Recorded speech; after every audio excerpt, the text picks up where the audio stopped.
Nana wie ye na tepem ehene a wo kukuorum na nanom atena konyo hene ba kwaku atachi wono so de adesrade to wo manfo a saa dwumadi a wo mu edie yi edi sunsanso bone abra wono madan ensase ene niam ahuduo pie ye japade se wono mo tsere wo mo enya boapaye ne ani biada so na mmom akwaba ne sa enti wo bia saa mpuntunuma wono mo ye no esunsanso bone aka wo mo besrew se facha wo mo afem penimfuo aye wo ma dwense wo mo ne wo bia wo ajapade ehu akwa atwe wo saade yi mu no ebe kasa no mo dwa atwa wo se ne die kwan so facha wo mo emunsem eno so sei eno hene ba kwaku atachichire mu akofo mu da ho wo baji prok nana mo so bia no sisi killers ai ba bi chese igbo bi chese ile na tineni pa visa bia emma so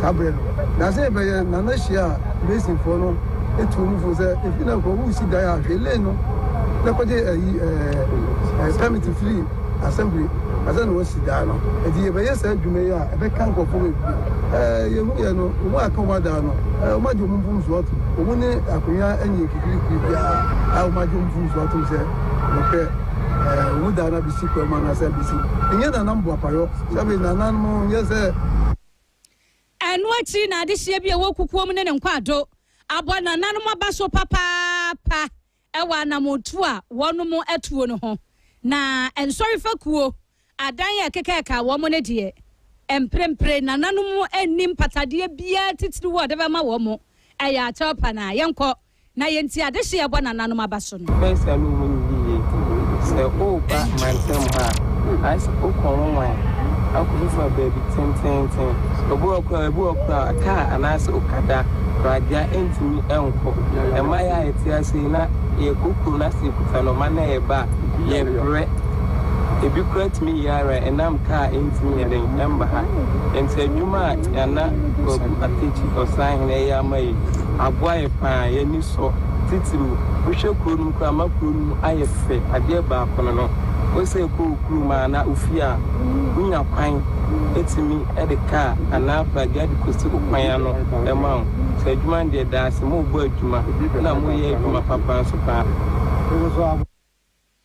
wei eye kukuom na nanom mpadimfo ne ade hie wo ho anamo a wo mu tuo mu nsem bi ene ekotie ye yada so agina hafo mantam ne mu na mantam no chief imam na bedi akire eye Alhaji Muhammad Ahmed Unas na dodo na dia wo de frani Alhaji Takrade eno de adesrade ne afutuo ama adesuafo wo simprempre wo bete yesisuku we mu adehye asese yade wonu mapra wo mo yonko ene mabunu no kra de titu memu ano ene eba ne nubone a eno so wonu num bi pa na wo besra wo mu se eye dachi asam ne yaka na de wonu hu no hwe wo mu ni so wo ye mrante wo mu ho oden emoja di afrusa ne wonu mu eti niema ensem fata ene nipa de bi eye wo besra de suafo se mukọ suku se mukọ sua de mwankwa se mukwaye sakasaka eti mumfa buani ani de safata emfa ma chechefo a kire wonu ma de wasin na wuhwa de suafo kra ne chechefo a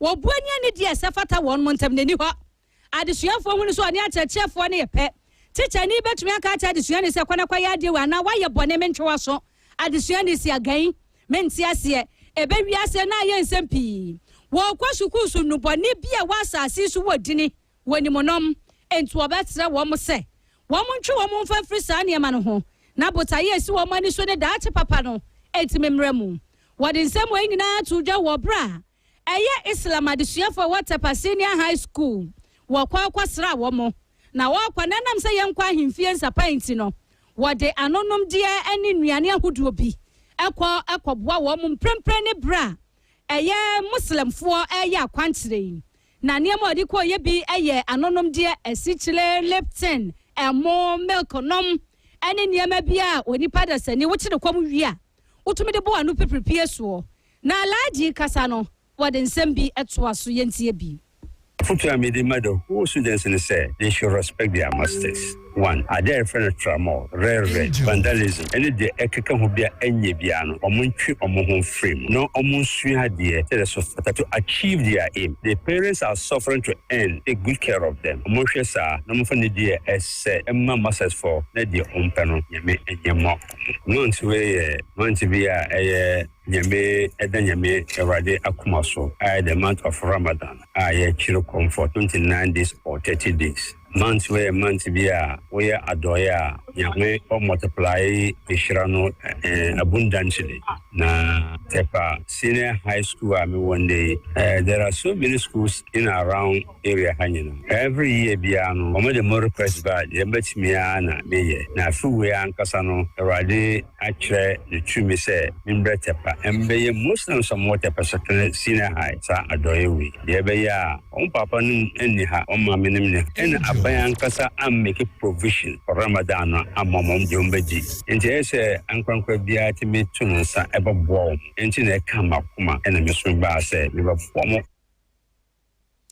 Wai aye Alhaji Muhammad Ahmed Unas dodo na friend Alhaji Takrade en yete se okasa etu adesuafo afu mukosuku se mukosua de eti munyi mu homfri ne mabani mu na afa mu fa buani ane die emma mu akyerɛkyerɛfo ene yekotie bi meka wo se oguso anopa no nsia kase bo na wotie Free Angel 96.1 FM so dem live ewo Pure 95.7 Kumase Patase Facebook rusu twagufo adwenkyerɛ ne bra Meje brand makenka nsɛm ni na de amawo afa mi mohwie na memfa nkwa ɛyɛ asenkuhia ewo asenofu mense no mo fifi mantamu Ghana Institute of Engineers ana akeke wo ho abomu a opese wotintim daachi ankwama engineering village na ebetumi aboa ma sakro na no aboa ma kwansra nso so atimi akoso ewo empatamu honom na saa botaye ni dwumadie ikoso wo bra ohempopra owo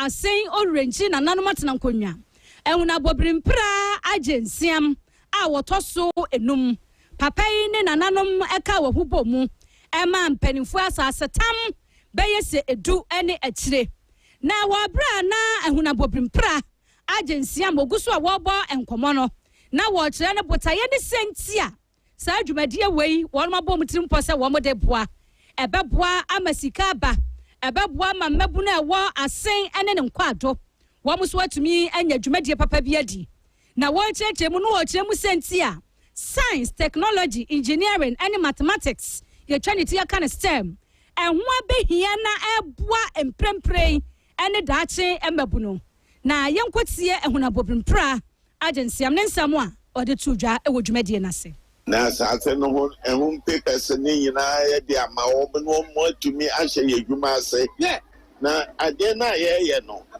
nye ne ne ebeti ase daachi ba ne ebeti ase Ghana nyina wo bia baba kuhia so obehwe engineering museum and engineering village na enche bia baba man kroma so eye dwuma pi aye ya be enche kokko edwuma nkokko so betire betua edwuma won be hye edwuma no a won be didi won be no wo ha na wo bo homodin a wo be ye choba won be didi auto broni beto ya won baba wo mu wie edwuma ye koda ye betwa kakra ko share champagne wo ye wo edwuma won ba ye benum kakra nti unyina mo fantu mitrim sa ne menyina ebeba na ni nyina ebeba no chese mo so ekroma no boboa wo mo wo ma basi ebeye adwuma na bia bibi aye short na bibi akoche kakra ende wo mo bekuyen ye bekuyen ma ye be ni akane koto mamo nyesa mo so bobo ma wa tu owie ye anso wa Penny Pa de Ghana Institute of Engineering Ora Landwing Anan Hesi wano so ebo nananum abaso se wo manya wodoni tu ho acha wo maboa wo masase se ema sa engineering village yemfa ensi ho na wo gina so brekro na de ato manfo anim se eba baboa mantete yafa engineering practice ho skills training innovation industrial park training center na chese ebeyen tetea bia ebabua wo manfo pi ama asetena atumi akonkan ede ama wo mo na ebabua ma daachi ne ani suade hu na mabu no won so atumi atumpon yenti Ladwing Anan Hesi. Today, if we are here at the Ghana Institution of Engineering, we have not just come as an institution, but we've brought all the engineering organizations in Ghana with us. We've brought Volta River Authority here. We've brought Ghana Highway Authority here. We've brought Electricity Company of Ghana here. We've brought Ghana Water Company here. We've brought Telecom. Telecel is here. MTN is here. All the big engineering organizations in Ghana are here with us today. And it is the testimony of this place, Asin Kushia, as the neatest place in Ghana, that attracts us to your land, Dana. You saw the vision in having an engineering museum on your land. You saw the vision in having an engineering village on your land. Eti Asin Kushia adehye ene mpanimfo ne nananum keka won sase no wonma pan wasase a wodi edi se adwuma yi me free wonma boshi de wakopoku ase interchange no so anokwa wuduru honum asede esifate no se traffic light bua maka akwani abadie etumi kwaso eduru se wo so wugina wagina e wo se wo so kwa na wo so kọ eduru ba bi kura na aye wo chengo hwe ne kọ na chese etumi aboa na nso so adehye ni kiremu se wuduru honom a light ipo dodo na anya adwuma enti amakwa ni mutwa no odra bani a wode hyen enam kwa no so no so obewu so obi twa kwa nim te wo so obo break no gina ehwe ma obi twa kwa nim no ayebo achibidin we anam so amara hosem wasi obi a wo twa kwa mu kai abo no ahwe ase anam so ama adehye ho de nyame anim no kura bu nsamate kopo aja wo mo ne kasa na de hunso na ato wo so se ekwan hu ise ita change wo ho na baabi wo no makane anya adwuma emmoa ma omuntumi nkwa ma wutwa ma na ayayam sehye odroba ni a wo ba nso so ayayam sehye firi se wa anya hwe yi a wo bedi awu na adehye na akasa bufuo so ama de esi ye no wo de hu nsem bia todwa yenko na yenkotie bi I beg, what on the street light? Challenge. Police jump fire. Police jump fire. I got out. Cristiano to come from my way. Now, for 30 seconds, police back. Cristiano, we've been an hour. An hour, police jump fire. My day, can I buy him a day? Can I buy him a day? Charlie, this is Vanjashi, they just help her. Charlie, all your street lights know they work. Street light, you see? Charlie, can't just block one mechanic spray be right now, Charlie. Very sad, the street light. You see that good block. Charlie. Put me a highway without street lights.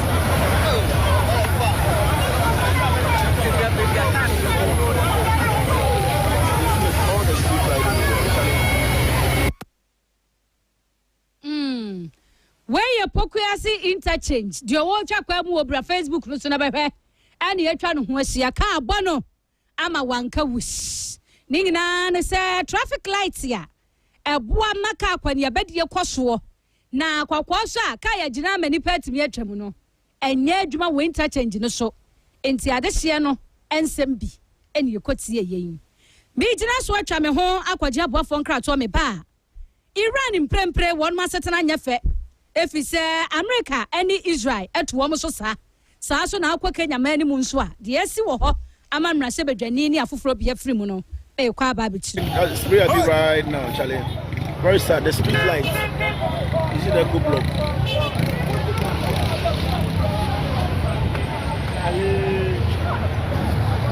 put me a highway without street light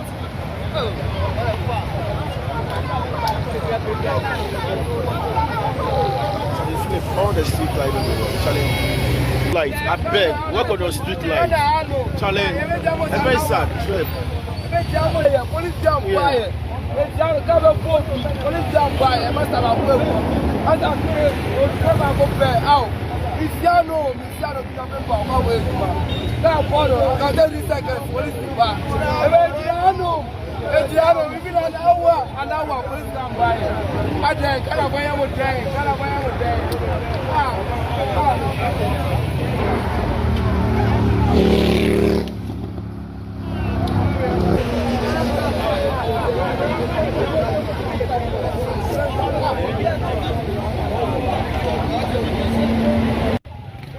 Charlie Philip, this is my junction.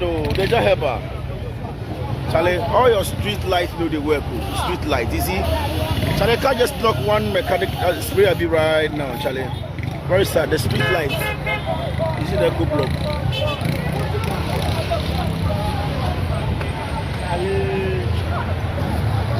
Put me a highway without street lights.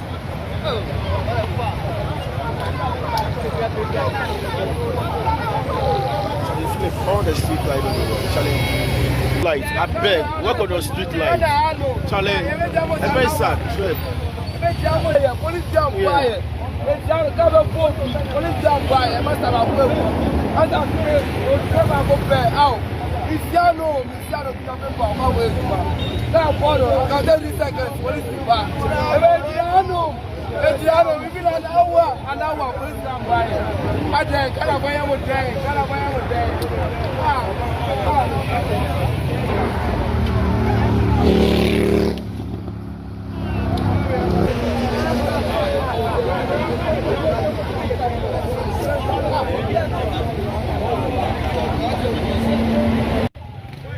Charlie Philip, this is my junction. They just help her. Charlie, all your street lights know they work. Street lights, you see. Charlie can't just knock one mechanic spray a bit right now, Charlie. Very sad. The street lights. You see the good block.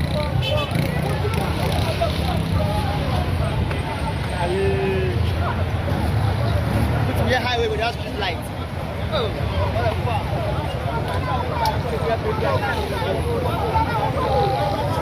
All the street lights on the road, Charlie. Lights, I beg, work on the Miguswaka Usahaya Angel 96.1 FM. Edamu live ewo pure patase 95.7. Mimo shida me fa nkwa no nsemu. Ara wosem wasi Ghana de hye menkaye yawo. Na numu wonom wa afie atwa mu nan kwanhia bi ne atorentem kase. Britie ebo my Ghana. Ni nyina ne se na asoafo bi ayapa wo mu kodi dwuma. Ena wiemhyɛ santan boasem patamu honom. Ebi na si ewo Kenya yi. Empanimfo awudo bi ne mrahye bedwafo a wɔmonam kwantempo so kodi dwuma ati wiemhyɛ mu. Ɛhɔ anu mu hu sɛ wiem amu na sɛ kusu. Emframa jampantrudu bo. Enti akwaba ne sa no wɔn mo yɛ ɔma dwe sɛ wɔn bɛpɛ baabi asi. Na wodi wani kyeremu ewo Kenya mani mu a. Wɔwɔ bea bi a wɔfrɛ no Nandi County. Ɛyɛ Mosop, ɛhɔpoten ɛna arɛhusɛm wei esi ye. Enti shankani na wotwe wiemhyɛ ne yɛsɛ ho. Ewiem nyɛ empome kasa control tower wonte. Wɔno so kasa mente de opa kyerɛ. Enti mempa baabi nyina. Wɔyɛ so wɔgyina nantentam. Ɛn wɔsan ma ne mu so sɛ wɔkɔ. Ɛn yɛkwaye bi mu fefrɛ. Eja na to wiemhyɛ ne mu. Ɛbɛhwe fam na kyɛ sɛ eja dam. Amrahyɛ bedwani ne mpanifo be sensi aka ne ho de. Arɛhusɛm atu ye bi na ato wɔ mo. Wɔn anka wush. Wɔn ma hyedwere bɛɛ. Ɛma ye hu sɛ nipa asmasi. Anaso obenten enenie. Wei akwaya asefam sam ne arɛhusɛm de ama Kenya man na. Sabre wɔn mani abo abie mu a wɔ mu etwa adwo ye gyina so ama wɔn mo yakɔ. Na yakɔ nsɛm ye bi na sabre de wiase nyina de ma Iran. Ɛwɔ nsɛm foforo mu wɔ amano ne nsɛm kuro ye mu. Na ade wani kyerɛ ɔman mu a wɔn mu nti yie. Anokwa. Arɛhusɛm ato wɔn mo pa mapani a wɔda wɔn ma no ayetola. Wɔwu ya na nra.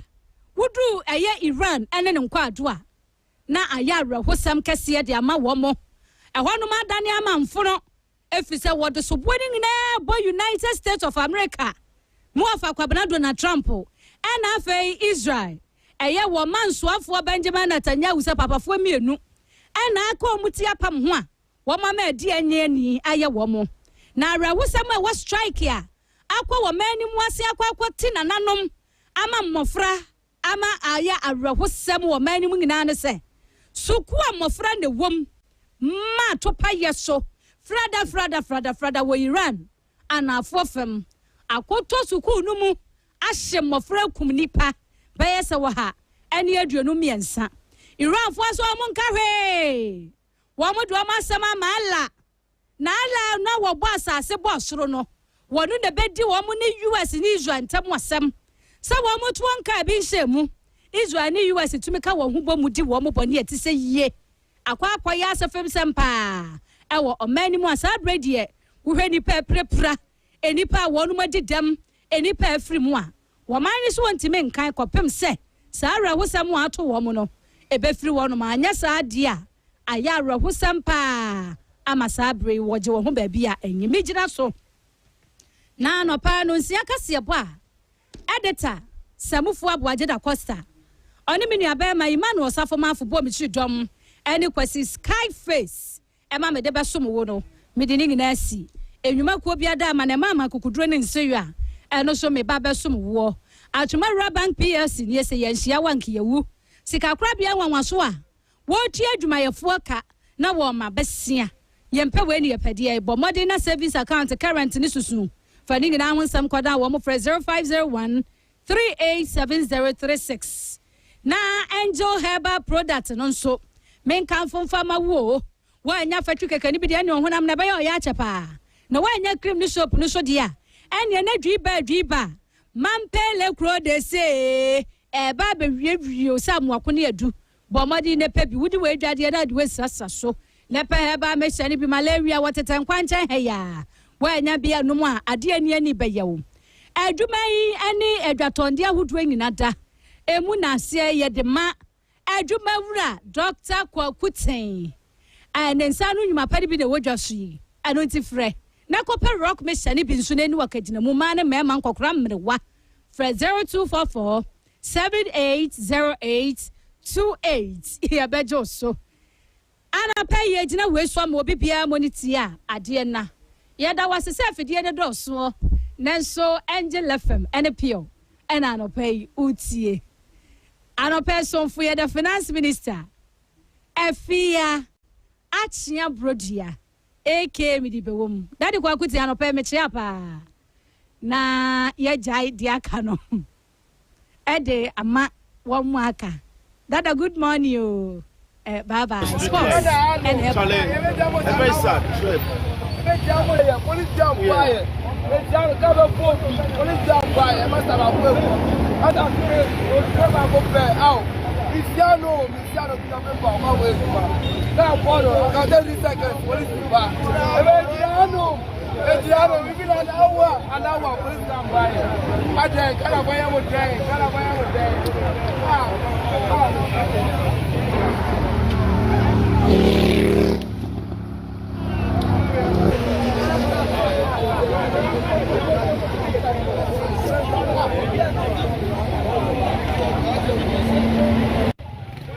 Charlie Philip, this is my junction, they just help her.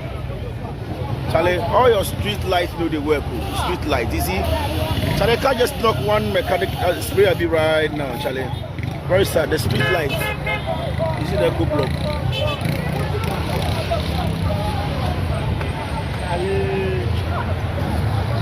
Put me a highway without street lights. Oh, what a fuck.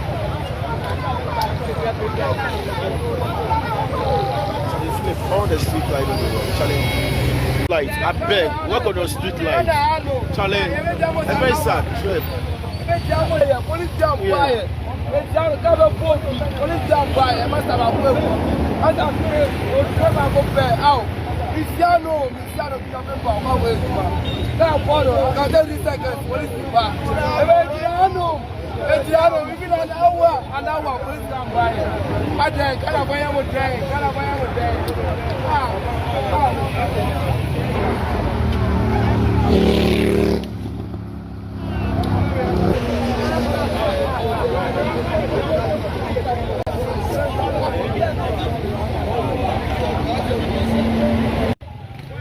Charlie Philip, this is my junction, they just help her. Charlie, all your street lights know they work. Street lights, you see? Charlie can't just knock one mechanic spray a bit right now, Charlie. Very sad. The street light. Ibrahim Tanko and also Eka. These and other issues now. Yabuabu Anwa, Yede Ebrao, Enra House of Folk, Eko Lusuye, El Bibiani, Asante Kotoko. Atina Fie, any vision at your points, no. Nina Honsem, Ewaha, Bra, Samoye. Jamia Domna, Malco Swe. Adomna. Yenera, they are say, and a second. That's right. And I say, Bosumi, no, where Bosumi toss me and Sawa. Yes, and Mantina Ghana Sunya Foundie. Aye, Ghana man to me. Yes, and Chad the Shishiman. Yes. Care to gas of the Shishiman. Na Malco, you be room, I want to say, I'm on an ensemble. Na yede ansam no ade atoja mamosuma timate sadia wo kanen tokwa asi ewa Iran ana tese US and Israelntem no emasusi ameka say what up no ensam pi ena firi oba yede wasam na atoja kata nso kan ho atese manko kan say Dubai omoso ewo for sano ma eno enkoso no sese ameka say finalissima.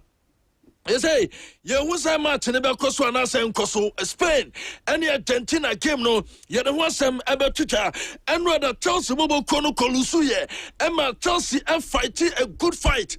Namum, you cannot Chelsea that from a Camianwa, Omu Etimate Canibako, Manchester Satuaso, Emma the year 2026, and ya dear.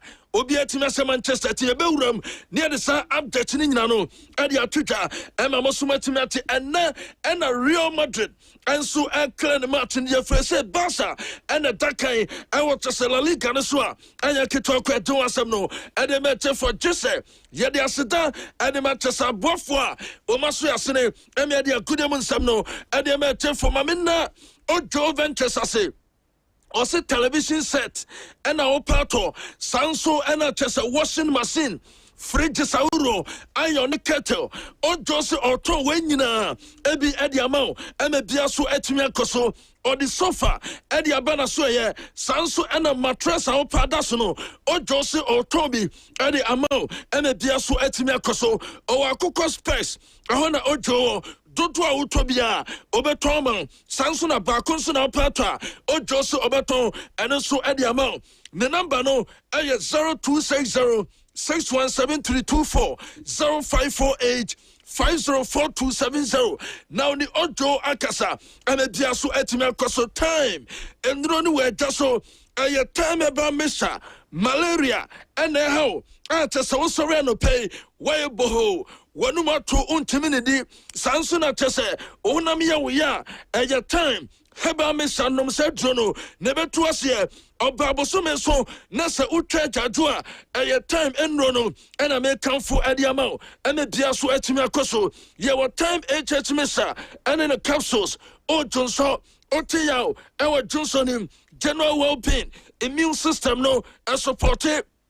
Sanson or bar, what think I from Bema Wayamre, Ewon Pem, Nina Aya time, H. Missa, and in the capsules I may come for Ediama Baby Tombi Drobiano, Ubenya Biato, Joma number Nefromo, Natin Chama Cinemidia, 0244 417669, none time, Akasa, Bars Digital Satellite. Bars digital satellite. Weekend is on your matches in the Bishay. A bus are down Mamanko. Weekend nana media sayo. Oh, one of a friend bus a massa, matches in a was on the day. One retired Yamma Massa. I saw Papa. Oh, Massa, one of them. Oh, and 5 minutes trouble was there. One retired to call on the mammy. I ain't a bus there. Or very tired Yamma to see. Na ose dikoda pa na opata bas so bana soya obe tombi adiamao obe se o install adiamawa obe install adiamao sanso na bebia obia wo memha obe se deliver the mawa eno so no ye be deliver Adi amount, Biaso Etimia Koso, ye home service, and no aye bash, digital satellite, or prefer junction, Sipumu, Kotoko junction, Gia number now near Kasa, na Yamame install it with decoder no, and for amount, 0200 050848 0556 287757 and a bash, digital satellite and Kasa. Now on the bus, Akasa Efa Nasema Kenny Rose Internet. Kenny Rose internet that I china warm up no and so e baba san pay adwuma wo ye no wo pay internet e boy adwuma pa dia you can for Kenny Rose internet e the amount say dedicated internet say home unlimited and a business unlimited no Kenny Rose e be connect on temper say cloud services no to say web storage emails documents no o pese we streaming o program bi e wo social media no so say be YouTube and a Facebook be internet video and audio services no cloud services aka ho a Kenny Rose internet and a network management and a network security for ni nyina koja Kenny Rose internet solutions omo kumasi ya omo Ashtown Ecobank nchen ho number ne ye 0208 282810 0208 282810 na Kenny Rose and watch nkomo ahuto kenke e odwaso wo pe ice kenke ye correct pa dia e ya ahuto kenke and ye come for FDA approval say e kama de bia omutwafo fro ache say enya ketwakra na kenke no ye wo different types on Kwame Adjei ye wo vanilla ho ye wo wheat kenke and ye wo choco peanut enya sam ketwa na milk nso wo mu say kama Jack milk no emu edu minia nyadia fat bia wom ana cholesterol bia so nim ahuto kenke wase we type 1 diabetic patient kwa no a obetimi adi e say kumase ha de monte so ba bia obenya bia to ahuto kenke upepi so a obetima frɛ I was 0549 010000 and I say 0504 132727 ahuto kenke wase anopeya efa na sema WS Betting Ghana ubetwa better twano WS Betting omo also no eso son omo boost no up to 150% early cash out wom aviator wom cashback of 10% aya juma we have first deposit as first timer omo bonus aya 600% and odema every day omo free bet of 200 and a free spin of 300 WS Betting omo live games casino asan also ubetima frɛ omo na twen komo ai chen me die kra number ne ye 0599 282228 0599 282228 na WS Betting and watch nkomo ye na say ewo Angel Rock Mission no asoye Angel Rock Mission anopa wa sorry say osisi pa ena ye wo ya ye kan for Angel Rock Mission ena dia ma wo eno ena be je wo fisisi mu ya mu ana afi ba say ohuna metutu pa anasa no pay won sane wonan aitriti ya uhia Angel Rock Mission na sane o afisa ha nyina mu eya dura no den ebowra mo jani mu a eya adwuma yie pa eno ntini ya say oba wa fa afuro anasa o ma banofo no menko Angel Rock Mission no ho kra ana undi 18 years and so a menko ho kra eya dura eye ede man panimfo titiriw ya poso ya papanom ya nananom ya wafanom ya sewanom mo aposo ya nyina Angel Rock Mission ene bayi nyina ede afri ho enya dura ho den e wodwa so na okọ pharmacy herbal shops bia bisa se ope Angel Rock Mission eno ene betimi aboa wo uhia piso no afre 0244 719230 and I say 0244 186612 Angel Rock Mission or say akokra bedi abre wabeje ede asan ho ema no maso atimi akoso a anya sam ketwa kwa ye de amono ne nsam no ade to so ema bia so atimi akoso manko ebeba na ode local no aba na kotoko pa de dey asemo manko one vision as to me shano baba era ten against 11 mission masa enibre yani abre o kroma chese wa ma ha sabesel wa kwa we kwa konya win media semanka betena fie na nka bia chese 10 against 11 there anya hwe kura no de kase ba ku bi na supporters e ba stadium no omumfa nhye omani wani so akawa sabe bodro ha trepa chese anya ketwa kwantino yade samne mamo na enai oko eno chese match sawurua eno etime course sane so ese nyame ya tuma Copa del Rey oko eno chese semi final game eno be course second no FC Barcelona omo ene Atletico Madrid ena Asia Masa game no etime course diamante ene se Barcelona coach ni team ene chance flicker wanu coach eno Barcelona team no after so weekend womu ebo 4 goals Villarreal team no ultimately can back no as a GDA yaba and so ultimately Barcelona team no and I'm saying Lamine Ebo hat-trick and my Barca team and then so Zanya the form and maybe a sweat to make Koswa and no Mabekoye and Tisoko Barca team now I want to some website to Omakoko Posse and said 90 minutes or more as 45 come new are very long. Nese Madrid for Fresa, Malkoya Namotaye, 90 minutes at Benabao and long no, and a bus for Edia for baby, and it just 90 minutes or more at Santiago Benabao, and so I long today. As you see, but I walk out there.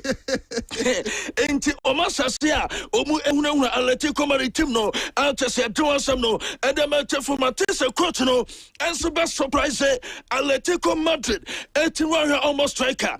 18 Swama striker. Not just a Danny Omo and a Bako Force Naho and some betting Dama Barcelona team no and a Biaswa Timacoso or run anything at the Joe Cancelo. Also Matisse Obestate ahead of Orlando Badia and no NHS at Jeffroba. Yadis I saw and some betting Twitter. Now over Germany no enrata na just a Saturday minimum na a Bamunti team no wamu and Borussia Dortmund and a I was signal Duna Parker a game no and some vetime Koso Nico Schlotterbeck and a Twatinadi kind Hurricane at Canada Bayern Hurricane, Emma Kenny 2-1, and Alpha Brantia, Nitim, and it is a Daniel Svensson, or no Atekamania 2-2, Yaberia Gemno, and I just are coming to make any 3, Anima Bamunti Timna, Bayern Timno, about 3 goals, Dortmund Fono, and to Manchester, and as Somote Canimiano,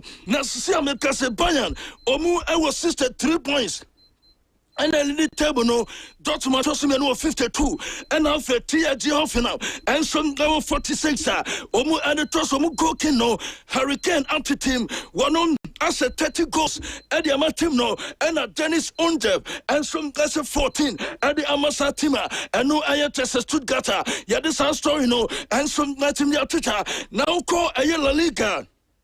La Liga no many can Twitter say Barcelona 4 gamer and on of course no Omu SF 4-1 Eddie Chiaflayo, Altas Lamine, Ebo hat-trick, Eddie Martino, and Sana Branchen and T, Eddie Lewandowski, Wanu MH, a 4th goal, Eddie Martina Bassa, Wamu Ewinis game, and now, and a Madrid team known, and Sujakono, Altas Real Madrid, and the Ayes Tefe, and Martino, Ebebaso, Altas Yame Casabasa, Omu Ewa 64, Real Madrid team known, Ewa 60, and Tisana Bassa, and as a Madrid team the Essa, Wanom Ebeko sister 3 Nesaka just a pointer and no Adam Ayabasa and so any Real Madrid and Tama and no manager said Jeffroba Yadis I saw Adiamete for Tamama Sumatimati Yanko Premier League in him na Yamfa and some and fun Twitter na Ansan and Enra I was just Italian Siano Roma team no everybody tia Juventus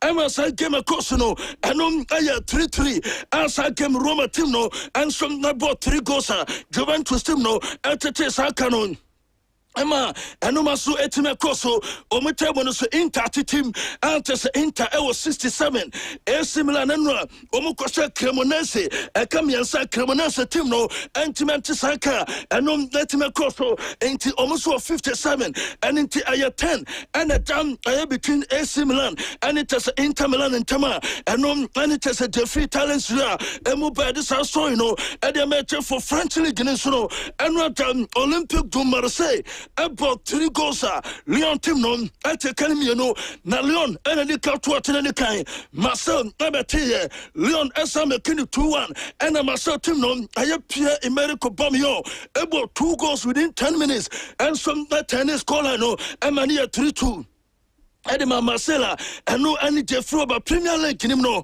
Manchester City as a Bako Emma Leeds United and Timiante Semenyo and a Southwestern on Edema City Emma City team the winning gamer and what team across Liverpool team no as a Kamakumaku and Num Emma West Ham at Academy and Enra and 2 games I know and some Latimetro and 4 games now 4 games Marco Bianco 2-1 2-1 2-1 and my home teams no now Manchester team no able about 2 goals at Crystal Palace.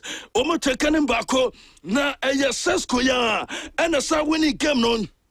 Edema Mayu and Sanam Arsenal and so any Chelsea match, answer team about 2 goals, Chelsea Bobo Kono, Etimate Kenibakuna 3 games, and answer 3 goals, and no Etimate Piano, Nanya corner kick, answer for first goal, Naya corner.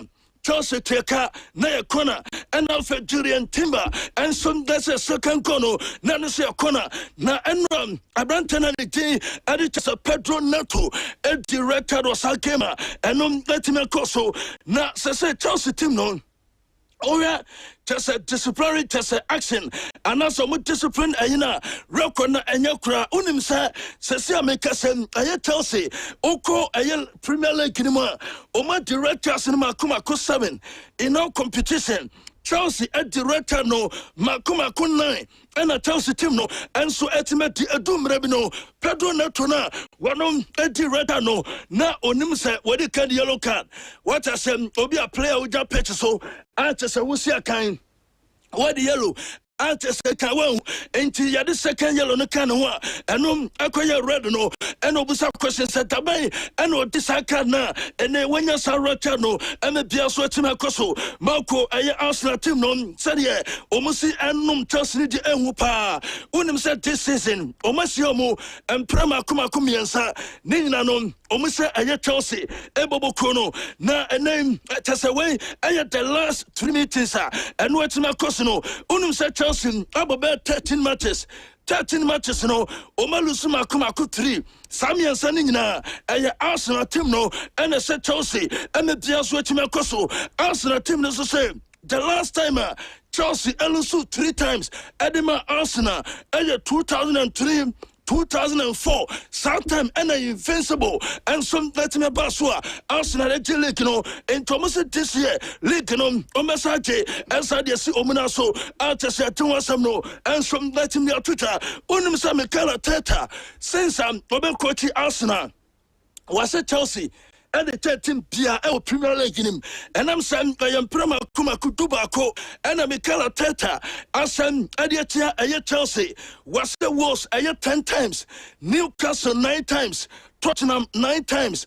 Crystal Palace was here 9 and Chelsea and was more. Even the last 11 matches are Chelsea and Arsenal and some let me Asiano Chelsea and Winnie Baku Kuramaku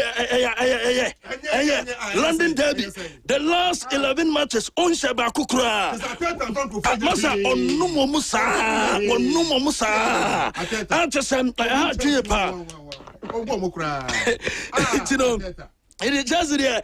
They say Arsenal team say, "Uno be kwa, obe kato so ya be France na ba." Omoba, omano mo andi basa esadetie. Enti no, ani chesete free oba. Yede sansam no, and some let him Twitter. Emma Mosumatimate Liam Rossinia, and I say from Twitter say, Chelsea team no. Omo womo how the kind I said peace the Toscon as a retasa Omutaji as a Joasam to the second Malco Manchester team and they make a character Matis Urano why homeboy team on opportunity number not so yet say Unim say Cecia make as a Manchester Tosumiansa Manchester Tosumiansano before Urane Babevano na Manchester at the 7th na 11 points behind Aston Villa Cecia make Aston Villa team no and the Diason let me akoso Antes ene court no or ye tuma papa and yakitako Bruno so the same woman or the best yakokana man for be na mrane sa Unim say Premier League no Wakati chances in my Kumakuba 80. Omoma cat what was in your 50-50 no criteria. And here the son of many banner say, well, drew 100 assists. Eddie Mama you team no, Ebraneko, and Timauko, Eddie Locano, it was 9:30 bar, yet more, Ebemamo. All right, Yampaka Crantu Jar and so Fiena Fe, Yantoso Angel in the morning. Yansha say Black Queens as we in him say women AFCON no and China baso into Black Queens eguso prepare na make us say a 4-nation tournament ya to this Pink Ladies Cup and na ekoso ewo UAE Black Queens akopie ho no mo a na no memenda omo first game no wo mo any Hong Kong and a boy Emma Black Queens epusu atena no and 9 Emma Hong Kong for no entiman tiba ko kra na meboa Edachina a Tuesday and a Black Queens ever born the second game against Russia. Now so game no say beba so say Emma so no say there ye wa twen yemu san say share ma kodie just a bomba hodwa etoto ediko Qatar ene Dubai ene ade no enkra nsa kan say hotels bi Dubai. In fact omo airports bi kwa hono mo a omo close airport ni nyina say flight entimi entu eno ama sabre ayehu yie pa Dubai hono mo a Ghana Football Association womo edi statement about Bontain the statement na eka ene say ensamo ACC UAE abra Black Queens enso was sampotem ho no omo gusu a omo di akire pa afene say womo ne the various stakeholders no egusu dinkita ho say be ya Black Queens no ebetimi aye safe enunti the Ministry of Foreign Affairs no and afa security advisors ahodo a ehu be hia nyina no Ghana FA no omo dinkita ho say be ya ye Black Queens no aye safe asembia enso entu womo the Ministry for Sports and Recreation and so Guswa Watoto and Nyoma Amameka say Orani Din Edi Samuel Okujeto Ablakwa I don't know a Minister for Foreign Affairs no and so Edi statement about Bontea do also can NSA Sabre Ghana for Yina and Kayakoma and Fantu Yam say Black Queens no as at now Wamu safe UAE Honomo do Amoka NSA Dia Kosu Yinano Ghana buying and so any diatre Kwaye Befaswa about to Tonyoma na Ghana for UAE hono obia entia semboni bia no Ghana ban enso eguso enti make say san semone anase basabasa yo any etuo bomba hodwa ekoso America Israel chase Iran ehun sensem no say Ghana ye Black Queens no any Ghana for UAE no empaibo ana yebo enso ede ama womu Yento ansem no so na yemra Ghana Premier League no enra matches na ekoso meminda no kra ena hyase abra 11 wonders etena fie ema nations ebe hye ne kamienu a wonders entumi ante enra kwasie matches no etimi eba so na results no enie Asante Kotoko ene Vision FC ewo Kumase obi entimi anto atena ewo Swodro All Blacks ene Mediama eno so go entimi ama sa match ni mo Dreams FC epuso atena baako ewo Tuba Astrotef na so abra aduana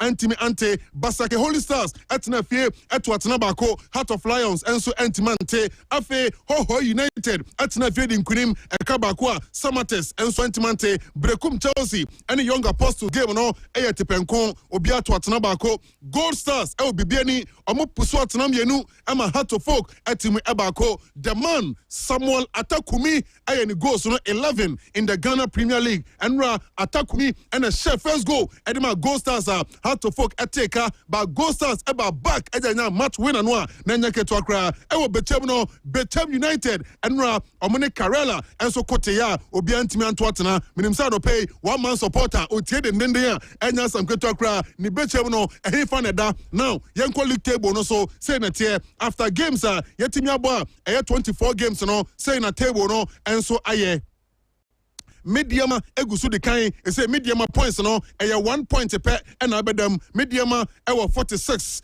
Gold Stars 45 Heart to Folk toso miensa 40 points Asante Kotoko etoso 9 39 points Adriana 38 etoso enum ensia Samatesa the points no 36 and so ya Karela our points 35 and Wache Basake Holy Stars our points no 32 Afe Nations etoso enkono our points no 31 Vision FC and so points no 31 out also edu bako Dreams FC and also 30 points Heart of Lions etos to Dumienu 30 points Bechem United etos to Dumiensa one man utim no at 13 from the table Bechem United points no 30 points Swodro All Blacks at 14 28 points Brekum Chelsea at 15 and also points points no 28. Ho United at the 16 27 points. Young Apostles and so the 17 27 points. And after 11 Wonders at the last almost 9 points. Our Ghana Premier League table no so they say the relegation zone ho and why papa anya some ketwa na enra bibiani abra Gold Stars etwa tena mienu a Hearts of Folk atimu eba kono coach Didi Dramani was in nania nye kra say goals na Gold Stars e dey share house no na compete ma yehu bibi pa and apart from that no football so there one share goals obeda win chances neba na Hearts of Folk boys yi mokoso abotogu a ebedan and phobia for fans na niaje. We knew they were very strong with their white wing, especially on their two wingers, and also Kwame Adjei the direct football. And we were very much aware. And so we are not happy the way they both considered. So we knew we were going to have our moments. We didn't have our moments right from the first half into the second half. But I think that's still improve on our conversion rate. We need to be more clinical and very decisive moments in the game. Okay, I was saying Hearts of Folk boys no almost clinical and decisive in front of goal. Said the bear on betima twatna na has atwaso edin kunim e matches and that woman enim coach edema Gold Stars team no Marcus Schmidt. Na Marcus Schmidt say match we there abasobode ni nyina or the players no since the players no omo konkodia to the last minute ama victory no abadia sa abasobode was say efakase no or the man boys no. It was a intense game. It was a good level game with a strong opponent. And I have to give my team full admiration, not only for how they attacked the play, how they went into the game, how they performed in the first half, second half, of course. Angel. Okay, where you and some coach Emma Gold Stars Marcus Schmidt what they atuja Yamra Kumase Asante Kotoko any team my friend say Vision FC Ekote Asare Wilson Burton assistant coach Edema Vision FC Ura Asare Wilson Obekaya some time ago no Juma Edema Asante Kotoko as youth team coach and why assistant Edema Vision team no was say onodi or okay pa withdraw no especially abro Musa nya red card now Musa kuta mua enya 1 point Kofi. The way it has ended, I'm pleased, but it could have been better. If not for the red card, you could see that we wanted to make certain changes to actually take advantage of their spaces they've left behind. But when the red card came, we quickly needed to change the plan. But I mean, coming for an away game against a club like Kumasi Asante Kotoko, picking a point back home, we're happy with it. We are making progress match after match. Okay, I know your coach Burton Asare Wilson, assistant Edema Vision FC. Now Prince Owusu interim coach Edema Asante Kotoko. Now Prince Owusu say football there and one chances no so ba. Now the twat no more. Now you go. Now my DJ and so ba was it chances pa Kotoko players he and fan Tottenham was it ba could be crowd here. Kamara PA eba box nim corner kick. Kamara head the ball ni ba fa wo ka ball no nen Tottenham na nipa dasani ball ni say ya wan fa ne ho anka ball no eba say ha dwen pa coach Prince Owusu. I don't see it as a progress made because we had a lot of chances that we have to take it. Getting to the last minute, see what the goalkeeper did there. He had the ball into the net. Just one guy standing over there, just push it in there. It's just running away for the ball to enter by itself. Just touch it and put it in there. So I'm not happy with it. It's not easy. It's not easy. If they're not playing, that's a problem. But they're playing. And there's chances that they're not making it. So I don't know what is going on, but I need to work up with them a lot in front of the post. Because there was just some balls just pushing in the pole, but they couldn't do it. Where a coach Prince Owusu and our tenant Kano goalkeeper Kamara also on the Ohuni say Sabo na obe premier yanwa vision for you free airport ni muno on the Ohuni say ball no go say no kra na ejigo na mana o si donzo ho ka ball no Ohuni say ball no tra line pa asake ejigo makotoko. I disappoint small because this game is supposed to win. 10 against 11 is not easy to draw or lose. You're supposed to win. And I expect the ball I had for me is goal, but the referee didn't take the goal back. You think that should have been a goal for you? Yes. Goal for me or Dozo. Morefin Dozo. But it's not over. We try and win the next game to continue small. Wait, and then someone Abrantiano added to the goalkeeper Kamara and Awaten and Kano. It's a league table, no, and a 1 point and a dumb, yes, mediama and the goal stars. Now, Coach Ibrahim Tanko, I said draw now, I was sword no, or said draw no, and a bad cry, and I say 1 point not them no, or say Omode, Omo him, Omo cry. And I think we did very well. And it was really a difficult game away. And playing against a team that is struggling for relegation is always difficult. But I think 1 point in this venue, I'm okay with that. I always said we have to look at our game. We have to look at our game, and I don't think we have to look at elsewhere. If they won, we have a point here. We are still league leaders, so we look at the next game. Okay, well, yes, my coach Ibrahim Tanko, aka Anyas, what they are to about 9:30 the more, and so Ebebro, and paid here, if it's 7 so AC, and so Ewaha. Naya boy who akopronkesia so my main fa basobody more den so enkonkoma Eugene Mart Travel and Consult. Eugene Mart Travel and Consult Oguswa obwa amanfo na my nkrata akwa manone and pay what menka na say ukuta degree in nursing and midwifery Germany asete work permit dependent eka ho oyire ne wo ma anase ukunu ene wo ma obetimi de wo makọ na bibia so kama pa o say processing time no 2 to 4 months na waye ho adwuma wi New Zealand enso koso pa adwuma yes adwuma work permit odi agro amanfo kwa eja bra work permit New Zealand chance ye kan wa fe obetra wonom saa afi ho be de no na fe New Zealand na e say uba Ghana be bia manfo kopa New Zealand adwuma work permit kan because do dem say New Zealand no Australia no ben yes to opportunities wo pa and ti say wanya quick and free number do to dara mfa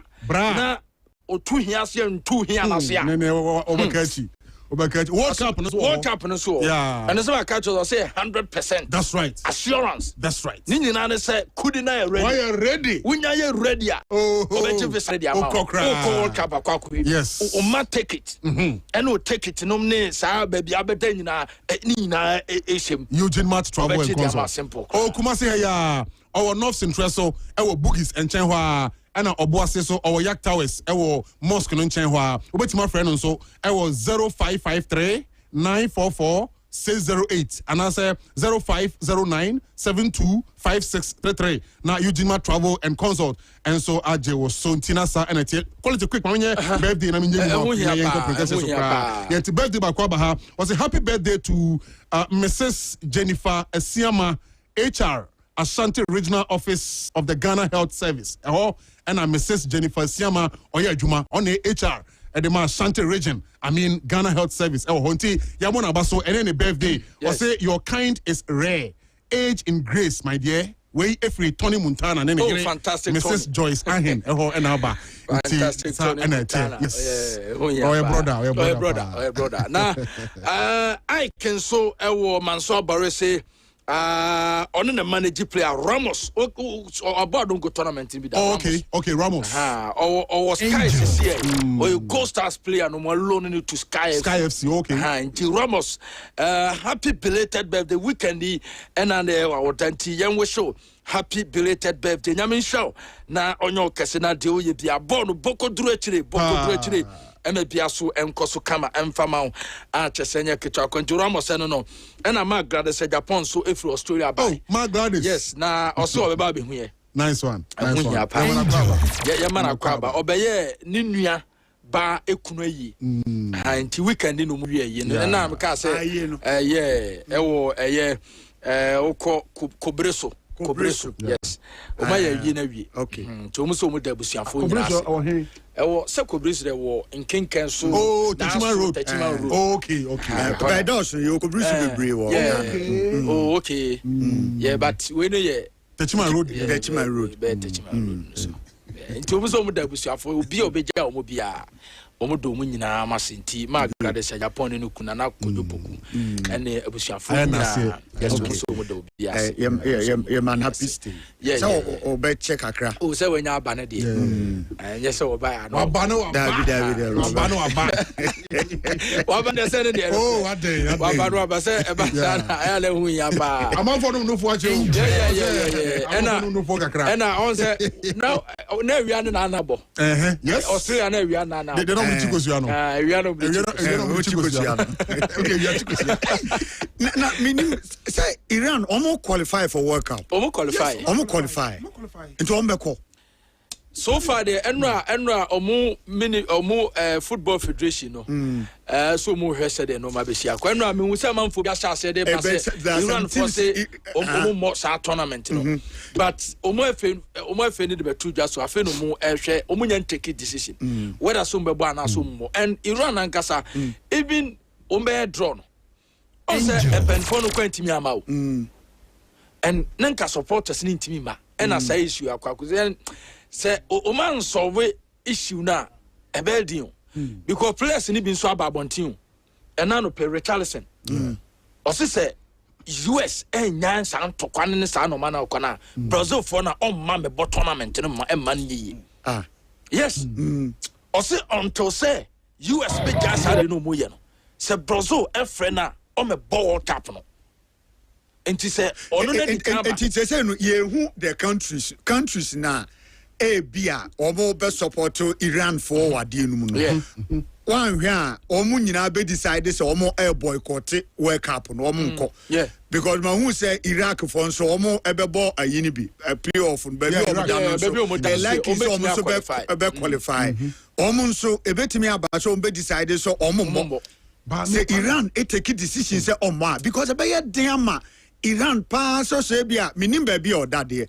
e bia the US ana the US e be dey so obeko US ni supreme leader country akum ni supreme leader be dey na ma basa on try to me buy almost so mon fan Donald Trump angel na me register oye TV anchor live television and no tennis say adena Donald Trump aye no omo fan ten da and obetua soka isinti say eba ne say na e kire say amani mienu no madwen say ombe smoke sa peace pipe no and Kwame the moment Iran ebe kase wa twene ho no Kwame oh you say ba say the tournament nenim gu apart from tenu kura no it means wa dwene bibi oni trim yes so kase me more World Cup now monkobo Germany is here one country. Even before Santo Corey, no more companies that can boycott tournament in US. Sometimes the Koba say, "You suspended way. Yeah, my way supporters ma. Sano no man is asking Germany for Babonte. No more companies and tournament in Kwame. And a man for who say, I say a Yesika and Infantino where should they call a tournament in US America and people see say. US America nye omaya also mu host World Cup because of said umusiti and adewe when him said the last time prophet be frame I think last year angel say yanhwe bibi ya sa tournament na ekwakobo as World Cup no yanhwe ya emaso na ntoko ebesi wo wiase no enye ntoko aketewa last year I think say be 5 months to say ebe wi afe no and a prophet ne frame ne me din sankomo say yanhwe ho asema nka sa diewe tournament entimi maso and enra anopa me sorry ya me hu say sa ntokwa ne koso na and am say kai prophet na sem no ka kire me angel ohwebetimi abe yes because enra fiti enra no ma hu say mene Iran for more at the about one US base wo Kuwait completely decommissioned a US base a wo Bahrain and so mo hit with drones say okra US career Abraham Lincoln attacked with 4 missiles and 560 US troops killed and wounded so far.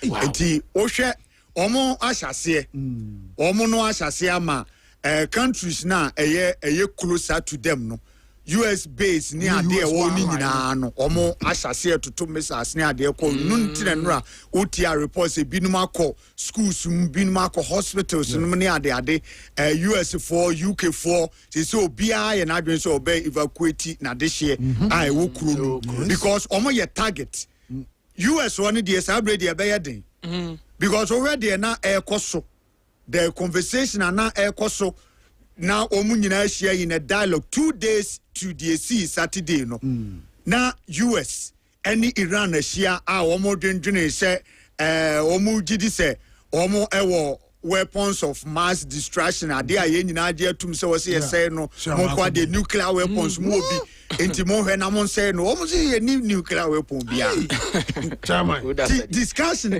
kosoa ena Iran for na nka bia nhemu a I Saturday morning, minutes will be expected. Because Donald Trump, every press conference, Bekache say, Ayatollah Ali, Omo Akununo, major, big Al Jazeera, all stations in Abekase, there be no crew. Say, a honor Padodo Anjidi said Donald Trump as my Bekano Nukurebian. Kopim said the next morning now. Iran for now nkasa be confirm yes ampa no free more because na you obi anwanwa you obi anwanwa se ke ni mu obi ti se pani abo ne din ubenya na wiawie no a se etokwa ne koso a we dey etokwa na asase ene yakuno enya asase kura o ni yakum last kila maduro kura de yakomwan etokwa na asase yakum last kila so yeah effects a dose be an American about the World Cup Kwame say Ghana ye ni US base wa US omu ni base bi wa omu obi wa omu go Ghana because no me amaya etwa Iran ho hia no it is almost a US or base or almost amaya etwa Iran ho hia nyina and US one Iran one cromo USA more powerful esne one or more troops esne wo kra wo ye the country or troops esne or weapons bebre esne wo so ade kese World Cup no say countries bi no mu ya o madwen say ya te say there are some 9 countries bi bi on be o madwen so on be withdraw on be withdraw say Iran for the can be can to pay so more withdraw sa countries in expect so more be e ba ne sa World Cup no ni organize saying e be kono ebinum so say baby e kono wan hwe a be affect fuel because we say Iran omo e my fuel kese pa anti baby e keka kono so wan hwe betimi affect ne kakra ma na nya effect e wo Ghana ye economy ne ade so ti crofo e di ho nkomo bebre anopa ye bewura Israel and rabi mo Zion Felix oni emse kwakuma anu omu nyina omu ko Dubai na o se nko omo ba Ghana so omu duru airport and from say I plane intimintu nti omo ape hotel ama omo obia kopim say ban say hotel say wo kro mo extend obia stay e ma no te bia ka nro anan ko bi be free o say mo extend because ontimi nko nti no so ya ade a ban no so ahia nti they have to wait what's all my train nti so Dubai also Dubai oh yes Black Prince of Dubai yeah ko ball match e china cross come Russia bo china but say be baso na ma so I have my doubts ti empire Kwame well empire en kwasa o say de bia say ni ma ko Canada bo esi adidi se wachiri eni atiri sa yes na I could eni atiri sa minim Ghana for be bra o me makasa from Doha from Dubai and other countries bi num ne ade a omo cancer de koso ho no omo gidi se betimi affect omo kese pa asemo meba se sie maminra Israel Kwame Israel na ya bonkomo ewo ho na ya hwese de ho sem no ensikome ne Prince Amoa bonkomo all the way from Israel Prince Otiyanka ya mo ache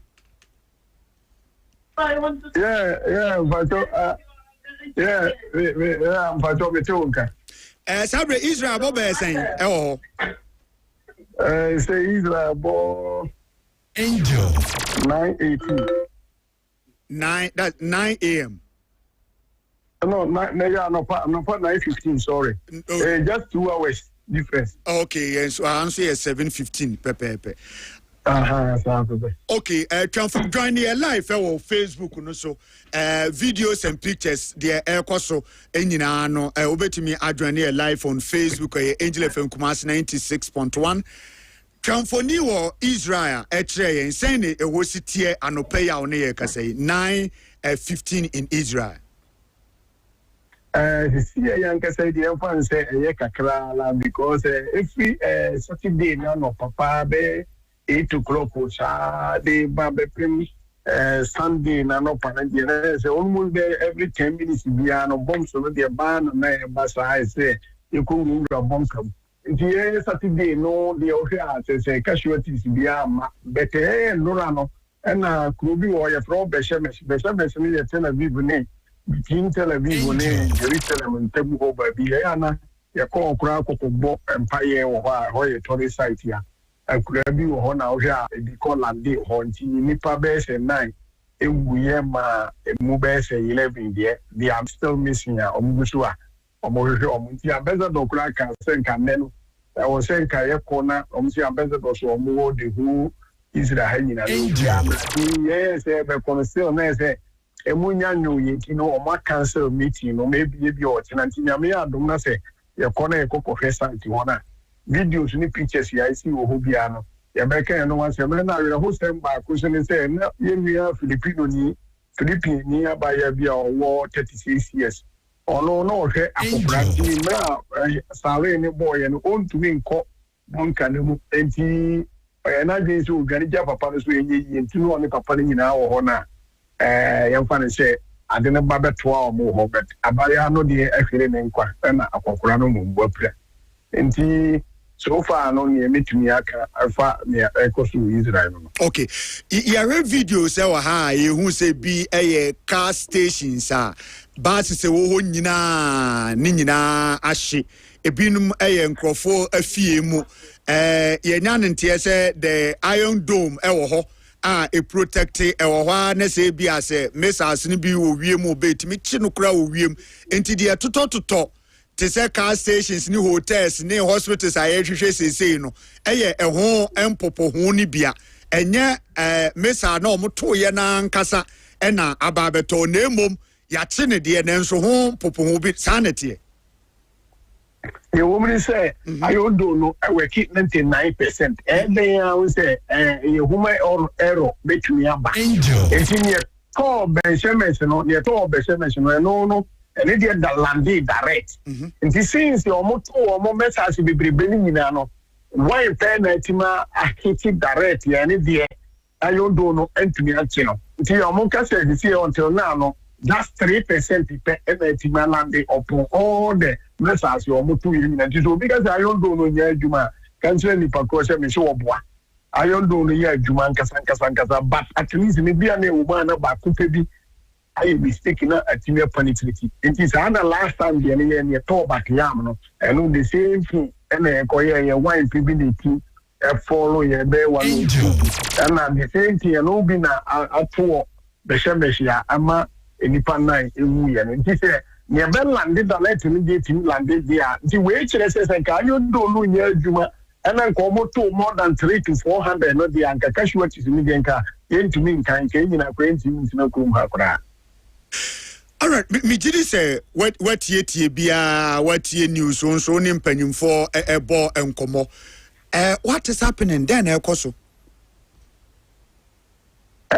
Me say and talk we no na e wo say yeko. E ya na Israel for obu bremu Israel for say I didn't see na wo na check if say embran talk we kakre we kura sha ase no na sa bare segment sa ne no mo no. Omo atu bi akọ kata. Omo atu bi akọ ha. Omo to be akwa, omo to be omo nkasa Arab nation omo to be akwa 6 countries. This is I say say omo 8 years I nuclear weapon one. And can the whole world no.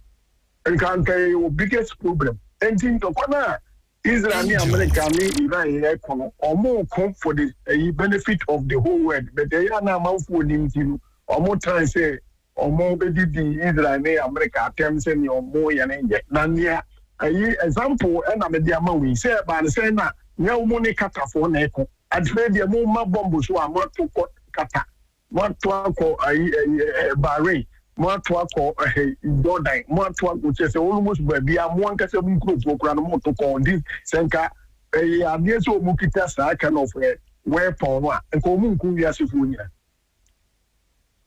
Babinum say America for base na was our countries you abubo isu na mo say no enti bia affect adehye na omo okuru no Dabi ona ayi barindi say we generally see the who say ni omo tutu nyina no we mu de hin na ko ami base ho ni nyina no mostly no civilians it say omo to bre civilians wo Israel hide the same thing omo ye wo hon so Israel for no who say more community nipa 40 mu gina wa ayatora ni we mu gina no almost striking for direct and the who ye na ukufo gina who ye do omo no ba they come specifically for a target ya omo ba no ba be hit mu pay for no momo de mo maso ba bia no wato say when na ekuwo when na be wu on fa so ujidi say the US you know or for ewiase nyina eno oye because for the safety of the nuclear weapon ekodi Iran for nsem o gidi sade a omode beye no ebe affect wiase nti was all end no that say no na one show example you on one kasa me Arab countries o mo ye neighbor nearby countries ni nyina no watoto bi akọ 6 countries and this I won't say nka me na one Israel na nya ntokwa say Israel na otoba ototo ye na Israel no want to me kuni panti manya ke no wa sha say ene mo kan ni obi amagine de ndinka okita nuclear weapon na say me wache ballistic missile no am obi enya na de na sa na obeche nti e kwa say esi yi wo mu say bi base e wo ho aye American base you but senke nuclear weapon e ba ya nka entimi nkoku America na wonya Ghana ni ana wonya Kuwait ana Iran ana mba senke obeku bia the motive behind the thing quite say asemna ntokona omo ko no kakran kura no omo demonstrate no chire say senkomo sakan ya mpa nkan ko de wo ni nsemonesem no ko budi bedi ana ne ya kai hotels na omo ka so omo ahete no hotel no ye bari na ye wo social media no bebre o ade na ye happy wo yi ro ne before for okwa no no more to tell you no they are going say Israel they who it's not like that. You see any make say maybe the bicycle electronic bicycle from where baby I didn't man and think about for the answer see akra my video be out there me bicycle see akra meeting they are saying unti say no e wo say there by Israel for no one kasa no omo edin that wo no say wo man no omo dey ko so nti say wo wa dey you say o pese o say omo dey a wo na obeju program ma say ni videos millions is less than some few minutes ma say ni dey ma okay all right join the Facebook you say anopa ye Israel fine important Prince Tel Aviv okay I say a hono ye nyan ntie se mesa no bi eba ho meboa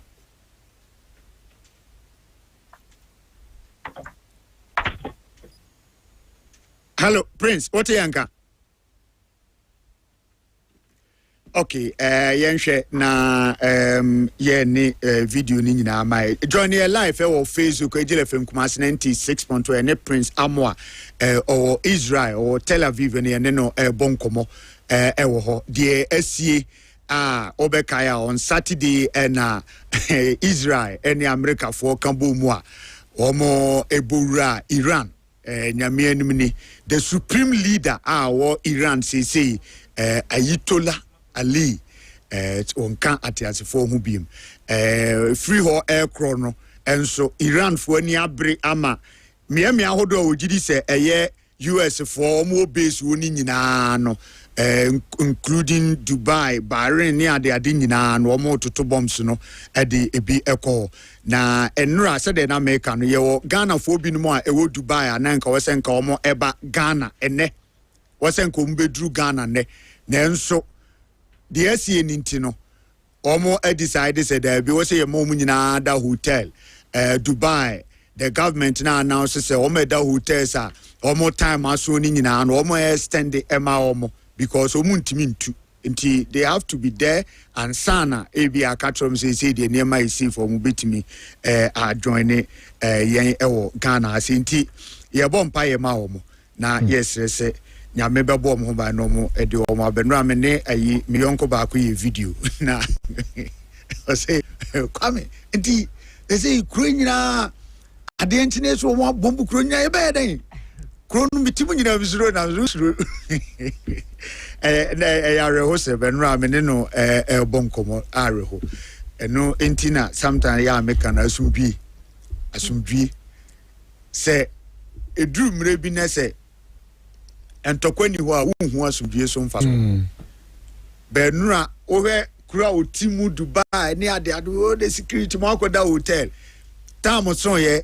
senka mode flight e ba Ghana because of the AC intino ye decide say best stand mo na okwa and you see say country no even in sad distress no mu kura no mo dwene wo adehye ho kura wo free ho oko ho kura on a visit but omo hu so obakuru no mu kwa de o so mu protective de o hia bia no o se wo mo edema ba ni nyina mu no wo te ho na da no osuro bibia possible onim se bibia betimi asi at any point in time say a rare na can say or share papa penimu ya nti e ba say sarin boy o se nka o mu nyina kwose underground o he papa no se papa na nyini uja no ho a enye yi nti wanko one papa o he akasa ama okọ ama papa no mu eda so tase a wepra the next moment untimi nkyere ne ebesi ebi free aba ebi na muwie mu ana otie ye na ka ba direction na said the omaye system ebi etimi so ma na se entimi anka twa no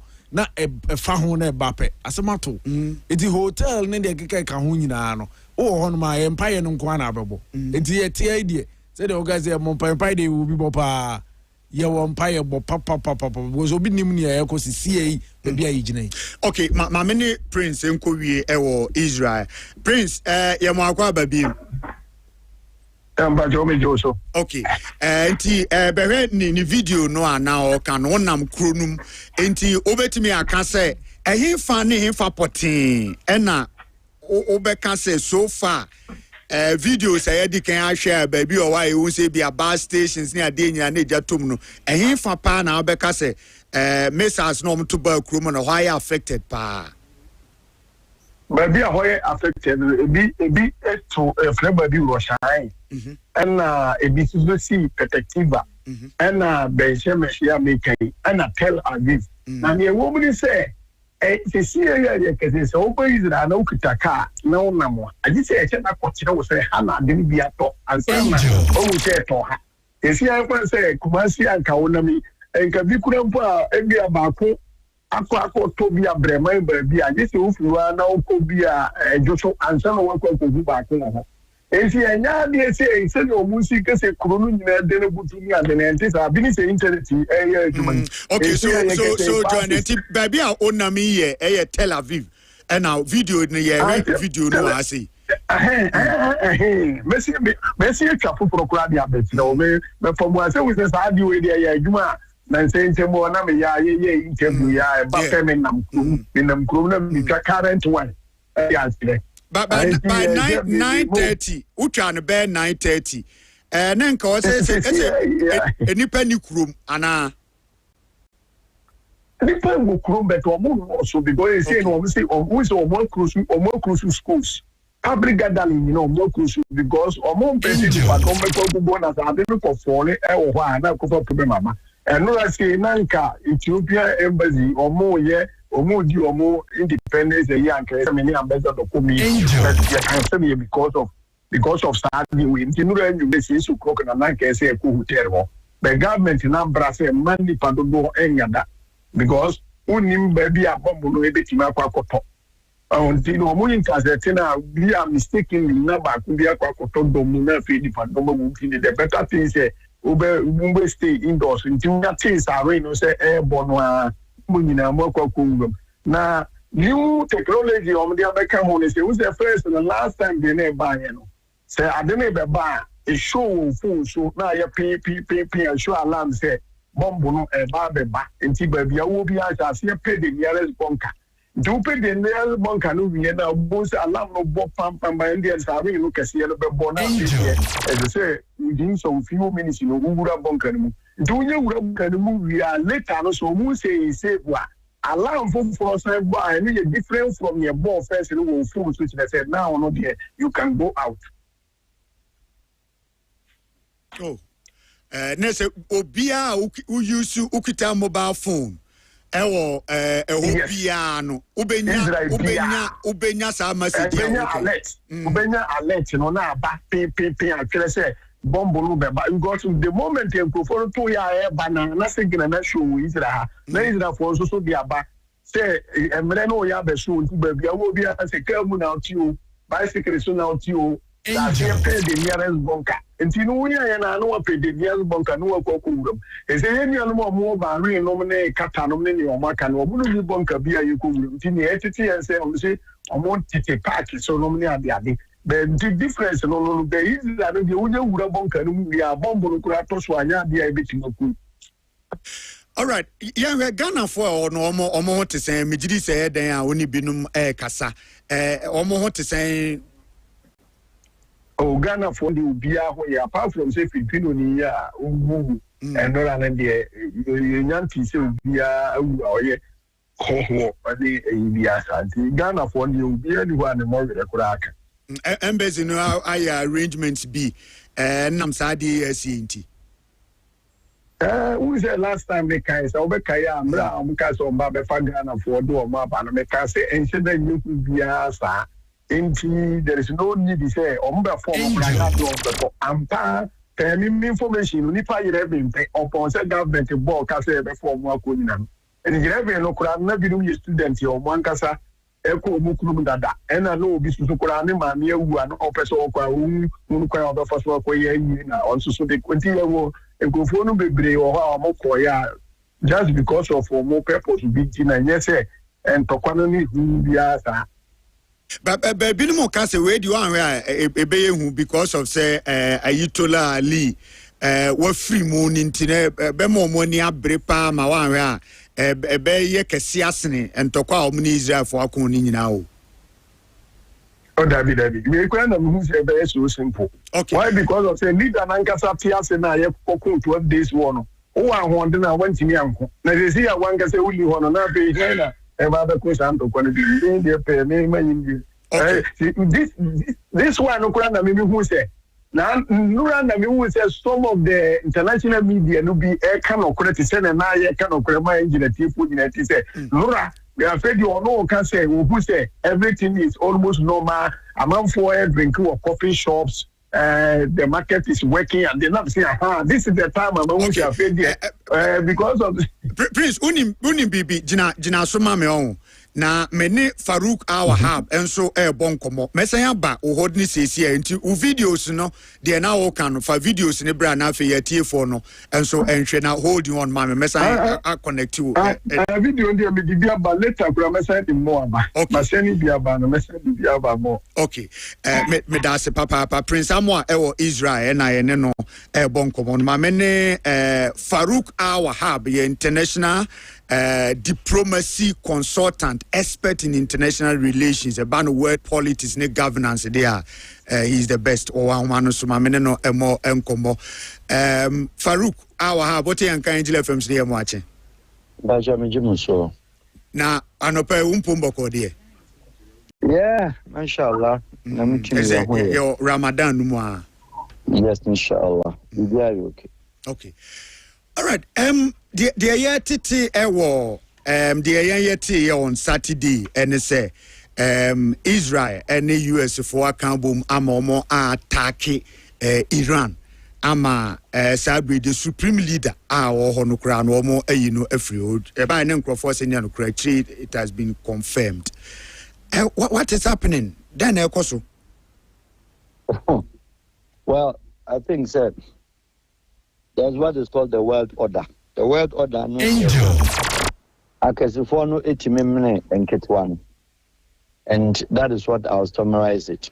And he said, country Iran, yes, of course, our technology, all right, I also use the technology, on right, so obey producing the bombs, all right, fair, also by Nyama, just like how other countries of the world are almost also a.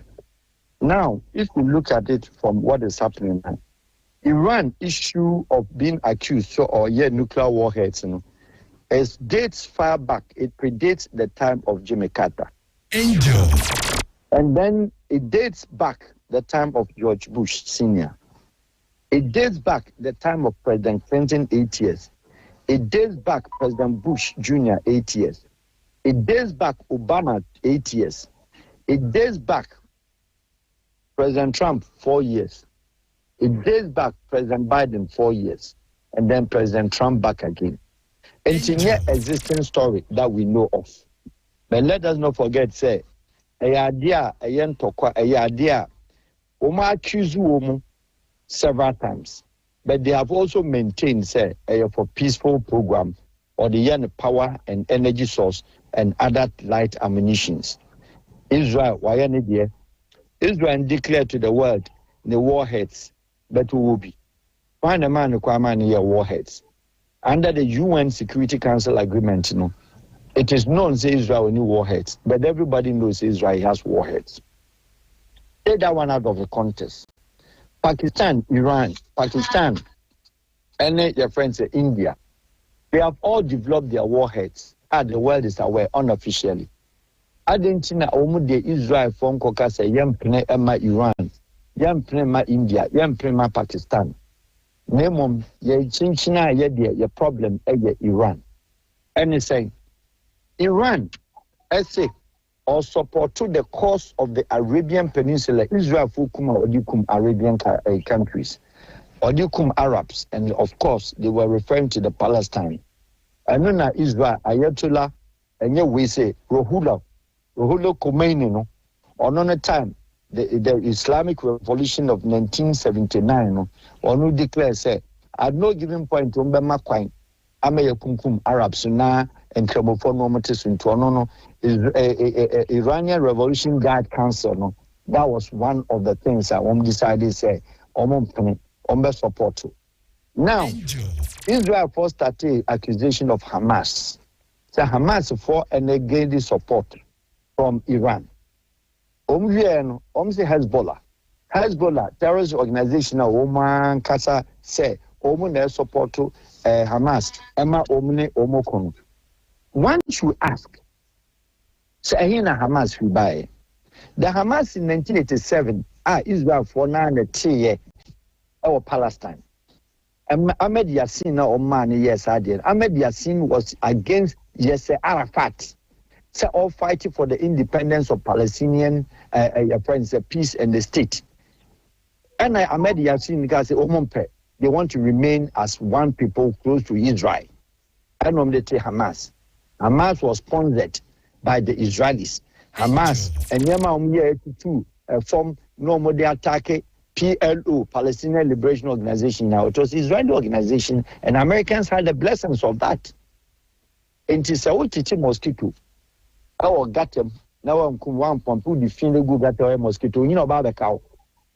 And at a point, Mutete, Arafat, Papa, the Wiyan, Israel would have thought, say, the idea of the PLO, the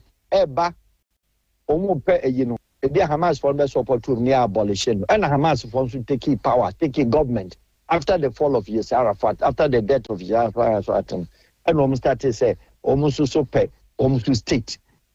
Palestine, so they see Hamas as an organization, one man support. Okay, Iran support too. Then later they accused which country now officially or declared in 2012 say was support to Hamas was Qatar. Now look at the interesting dynamics and funny tales of the whole thing. They say, "Ono Qatar nemu no, they host to Hamas." Ono kata na emu American ally. Ono kata na emu satani to Israeli ally. In the time na Hamas take kata no, their money say no mdiyam kwasa de sebi omdi tutu kradi kum Israel was also self-funded by the same Israelis through the Qatarian government. And what are they talking about? What are they talking of the world?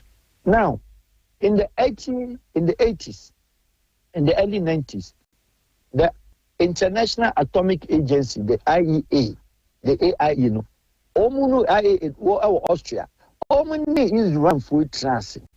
At a point, German for a chair. At a point, France for a chair. Bias in English for the moment, Chebi. Italy for a chair. Oma IEA for alcohol, alcohol several times, alcohol and a 12 during President Bush time. And the best start here, Obama time, Omu back to back, Obama be raising sanctions, a talk child. All these countries, Kenya Marinano, Omi Iran, Omi an atomic program, Omi Anshe, Omi a Toby child. Let us not forget. Iran-Iraq war. Nuclear warheads. Any your friend is hardcore ballistic missiles were used, including this poisonous ballistic missile was used by Saddam Hussein.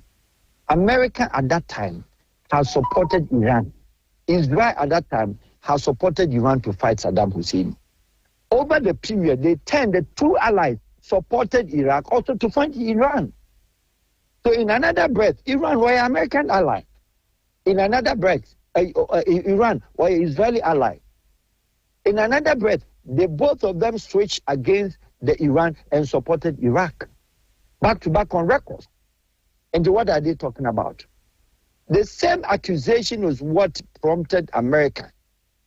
Ese Omo called Iraq, Saddam Hussein, equal nuclear warheads, and the finest British Prime Minister in the name of Tony Blair, George Bush, Ekoya, Omkukum Saddam Hussein. Papa, Omunya, one nuclear warhead craft fire. 0. They said, they are going to go after the nuclear war. But when they get us, they are doing the same way, they said they want a regime change. Against international law, against territorial law, against sovereignty rights of sovereign nations. How do you go out from your country and go to another country say, a regime ain't changing? But Russia and Ukraine so and there is no good. Now there is the catch. Israel, on the part of political side of this fight, is Bibi Netanyahu. Yes, one of the most intelligent, smartest Israeli politics in the history of Israel since 1967 of the state. Now, Bibi Netanyahu takes advantage of the Israeli constitution.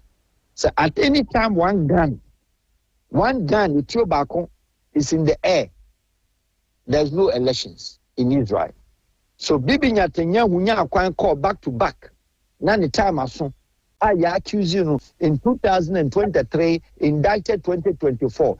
Netanyahu was heading towards jail. He was jailed. Almost. Until the only time, the only thing Obetimi Ayeno is to create insurgents, create problems, and then through the backdoor proxies, Hamas abeka womu, Hamas abe abduction, Hamas abe chipping for. Then that one is used as a tool for him to fight. We're fighting an Israeli Knesset called the Parliament of Israel. Ananka ene yako parliament na omo coalition government since the history. It is the nipa baku free coalition government ma. Elto vote or parliament or a new prime minister. And then Ehud Barak de Baye, Shimon Peres de Baye, Ariel Sharon de Baye, Ubia Wadmaya, Ubia de Baye. And to onon kwani prime minister where you should war to prolong his stay. And to diverse tactics, say Israel is fighting the table. Because when the Israel is fighting, either Likud party, Labour party, whichever party, you cannot, because all of them are soldiers. Every Israeli is a military, every Israeli is a police, every Israeli is a Mossad. So the grand political activities, no parliament unless they wear uniform and fight. Okay. That is what Bibi Netanyahu is doing. And ideally, only Bibi Netanyahu, any President Trump, who in 2016 said, he will not follow Bibi Netanyahu's political vision and committee U.S. Army. And the businessman, Afebani say, on an election 2024, that was the political message. Say, American troops will not be used as a bargaining chip for Israeli mission, Afebani say. But let us have this angle of it. At no given point, Abomu said United States called the USS Abraham Lincoln or Gerard Outford vessels, you won't be moving to any region and to come. Because the logistics now a private company being a pushy. In China, the MiG-22, F-22 bombers, F-35 bombers, I said the company being a building machines in order my US government army no on produce you. The missiles, the ballistic missiles, operations, Shenipa 40,000 good regime, home did you one day saying, and you people told Nipa 40,000 good so and the only chicken back home, I say, and in the United States, what army in the farms, I top poultry. No, and today what is happening, no? The political side is prolong somebody's presidency or prime ministerialship to stay longer in power. That's Bibi Netanyahu using the Palestinians as bargaining chip, and now Israel. Then also the American side is the fact that companies are America produce military warheads. Produce ICBM, nuclear warheads, any NEMA mobilization and logistics. Nipa 40,000 as we speak, 12 different ships. Or US are moving the most major aircraft carriers in the core region. Yet they are saying it's military operation. Why? Because it takes only the American government, Congress, and ultimately declare a war on another country. And the Congress, per the Constitution, had not done that until President Trump cleverly also a military operation or military action, which of course, U.S. President Vietnam using the executive power to conduct and to go into military action and military operation. But if it is military action or military operation, 1, 2, 3, Osama bin Laden was taken down by Obama's military operation or military action. Or Afghanistan and or the Palestine and but this is the case where the woman moved with the full strength of a war and woman they call what for?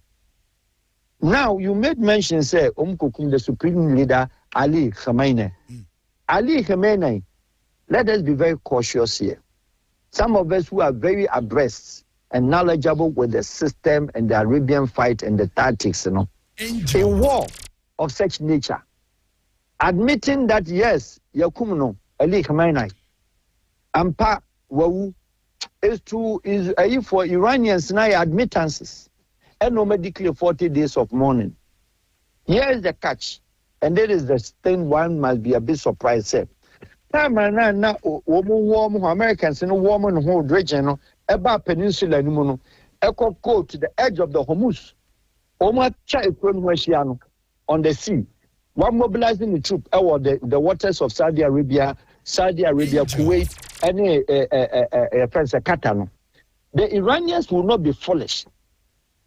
Knowing that President Trump said, Obekum Papan, who is the head of state, like Queen Elizabeth, no head of state of the United Kingdom, who is the clergyman and then also the spiritual leader, call it by their constitution. But the president is there. The president is the one running day to day. Kazakhstan, Allen only do name of the Revolution Guard generals, commander, army commander, minister of defense, Obia Wumbiano, Omafe, Omakunu. Now, there could be a tactics for them also to use that one to wage war in return to retaliate, said here, or say Arab countries now support American Israel are also hitting a target that I can reach. They can use that one as a ploy. They can use that one as a strategy to admit. What does it mean? They are achieving two things. One, it will stop the Americans and Israelis search for the man, and for that matter, destruction will be very, very massive. They could be hiding the man. I'll be very much surprised, looking at the American preparation warm-up, any prepare the core region, massive the core region. I'll be very surprised, the Papa Betina Palace in the presidency hall. Your friend say the palace will say American for Mekunu. Now, under the Iranian culture, Islamic culture, Iranian family decoration, the sutis, the hunis, almost lost, of the traditional, Right now, you won't see a sea papa. Let us have two things to be a woman on a body. But other generals no woman body in the massively. But papa need the no here. It could be a ploy to reduce the Americans and then they mobilize and start to hit back. This time around, they realized that no, they have to target also the Arabian countries now. The backup and the support of the Americans using their bases, which needlessly, surprising. So, Munya, I'm in the war region. We're Muslim, we are Muslim. But rather, all the American bases in our Islamic countries against, and call it another Islamic country. That is why Iran also retaliated in the manner now. But this is the deal. It's the Israel that is using American equipment to fight. Americans are giving cover. Because when it comes to the regional fighter, Americans win to me. And then we are cautious. The toothless organization called the United Nations could not stop America and Israel anytime Ombe invoke unilateral decision to go into war. And that is quite amazing and quite surprising. Okay. Sir, UN has not even spoken over this issue. Well, Yanshe, San Seminina, Kobenina, no, and who say Foreign Minister, Honorable Samuel Okude to Abrakwa, were issued a statement calling for ceasefire. The question, Benensus and Subu Ghana economy. So, the economy is dependent on world fuel. Our economy is dependent on world fuel crisis, and the world is aware that the Hormuz belt of the sea, holding at the world, the whole Arabian Peninsula, Saudi Arabia, United Arab Emirates, Oman, Qatar, Kuwait, Jordan, Egypt, oil production, it passes through the edge of the Iran Peninsula of the Hormuz. So the Befa Europe, and also Ebeko Africa. These are the areas that particular edge, I want Iranian territory. Anytime the Iranians threaten to block that access.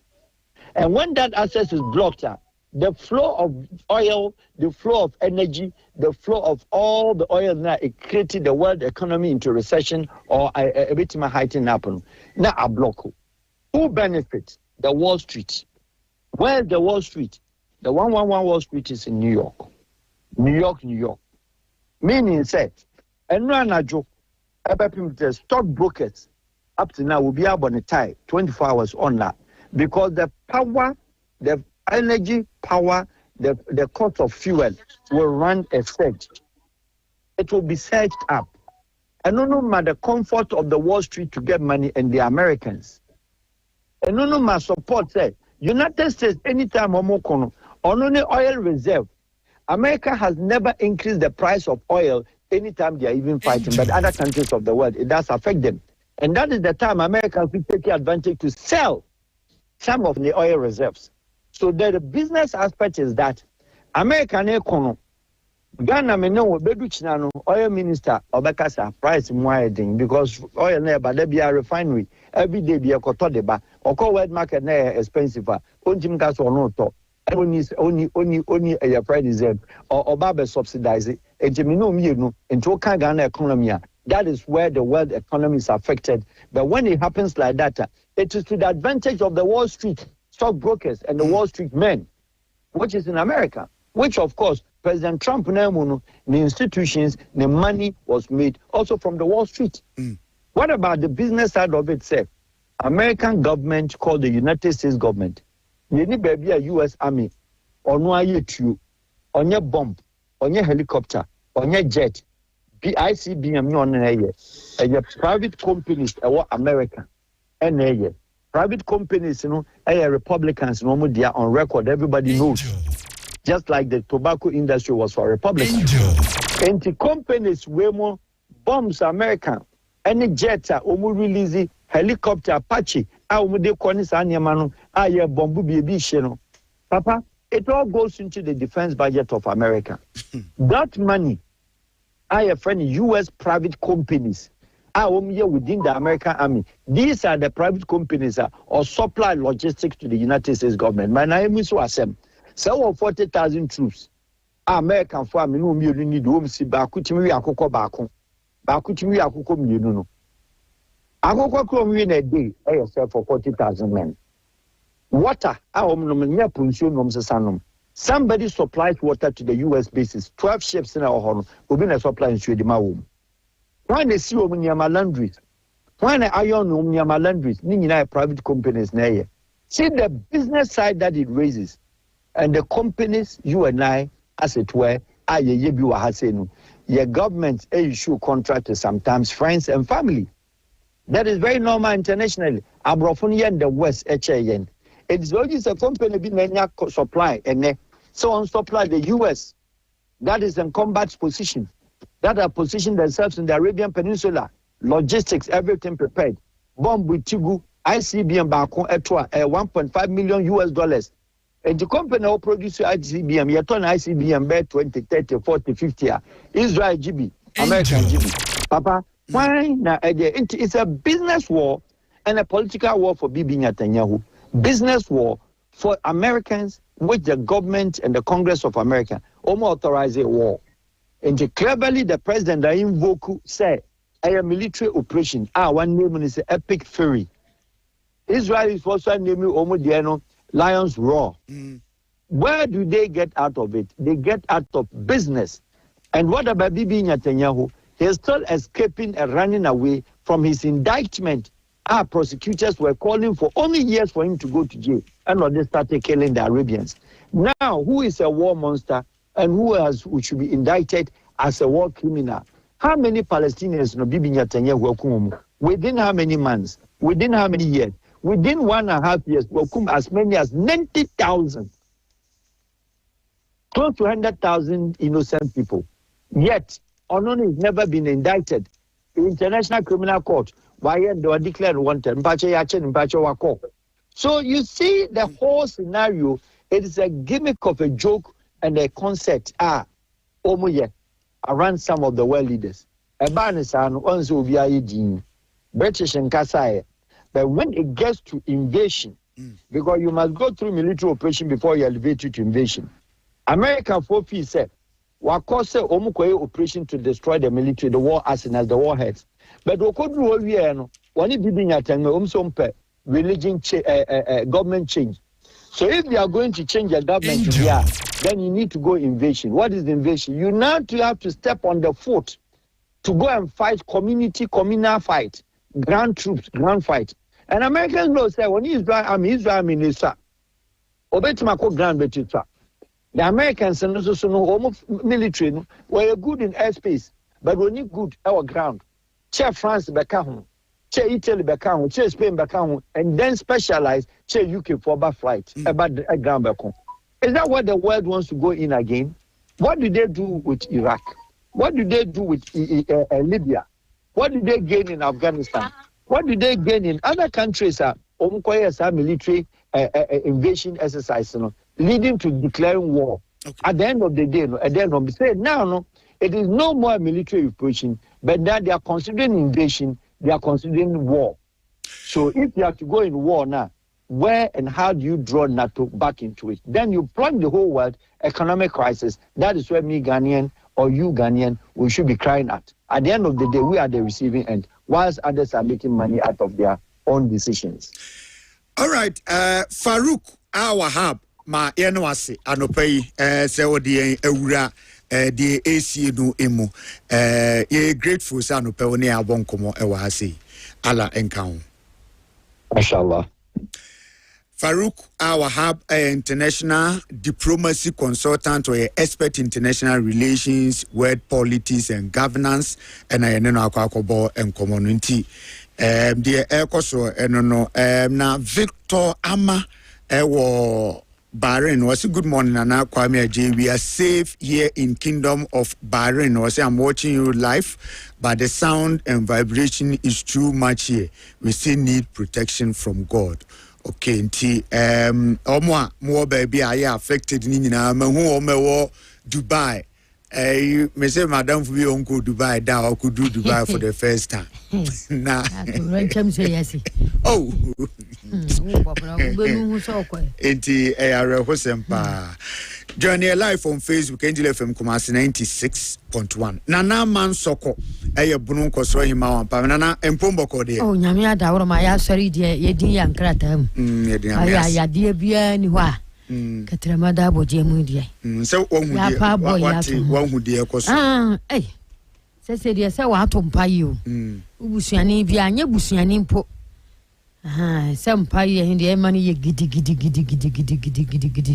na bibia akoto yi and say otiri say ya hia o sa na say na ne be yi wa ya say nkoto a ho ye koro na be kansem ho ye koro na be kansem ono kura ya asem nkoto a onya asem nkoto a ti yesra urade nyankopon so ma yi onto ayi kwano soro nkoso pa na yemfa na sedama no na sedade o yebebre anse ba se ya ni bere sempa bia ni ahoto abata na abayam bia ni ahoto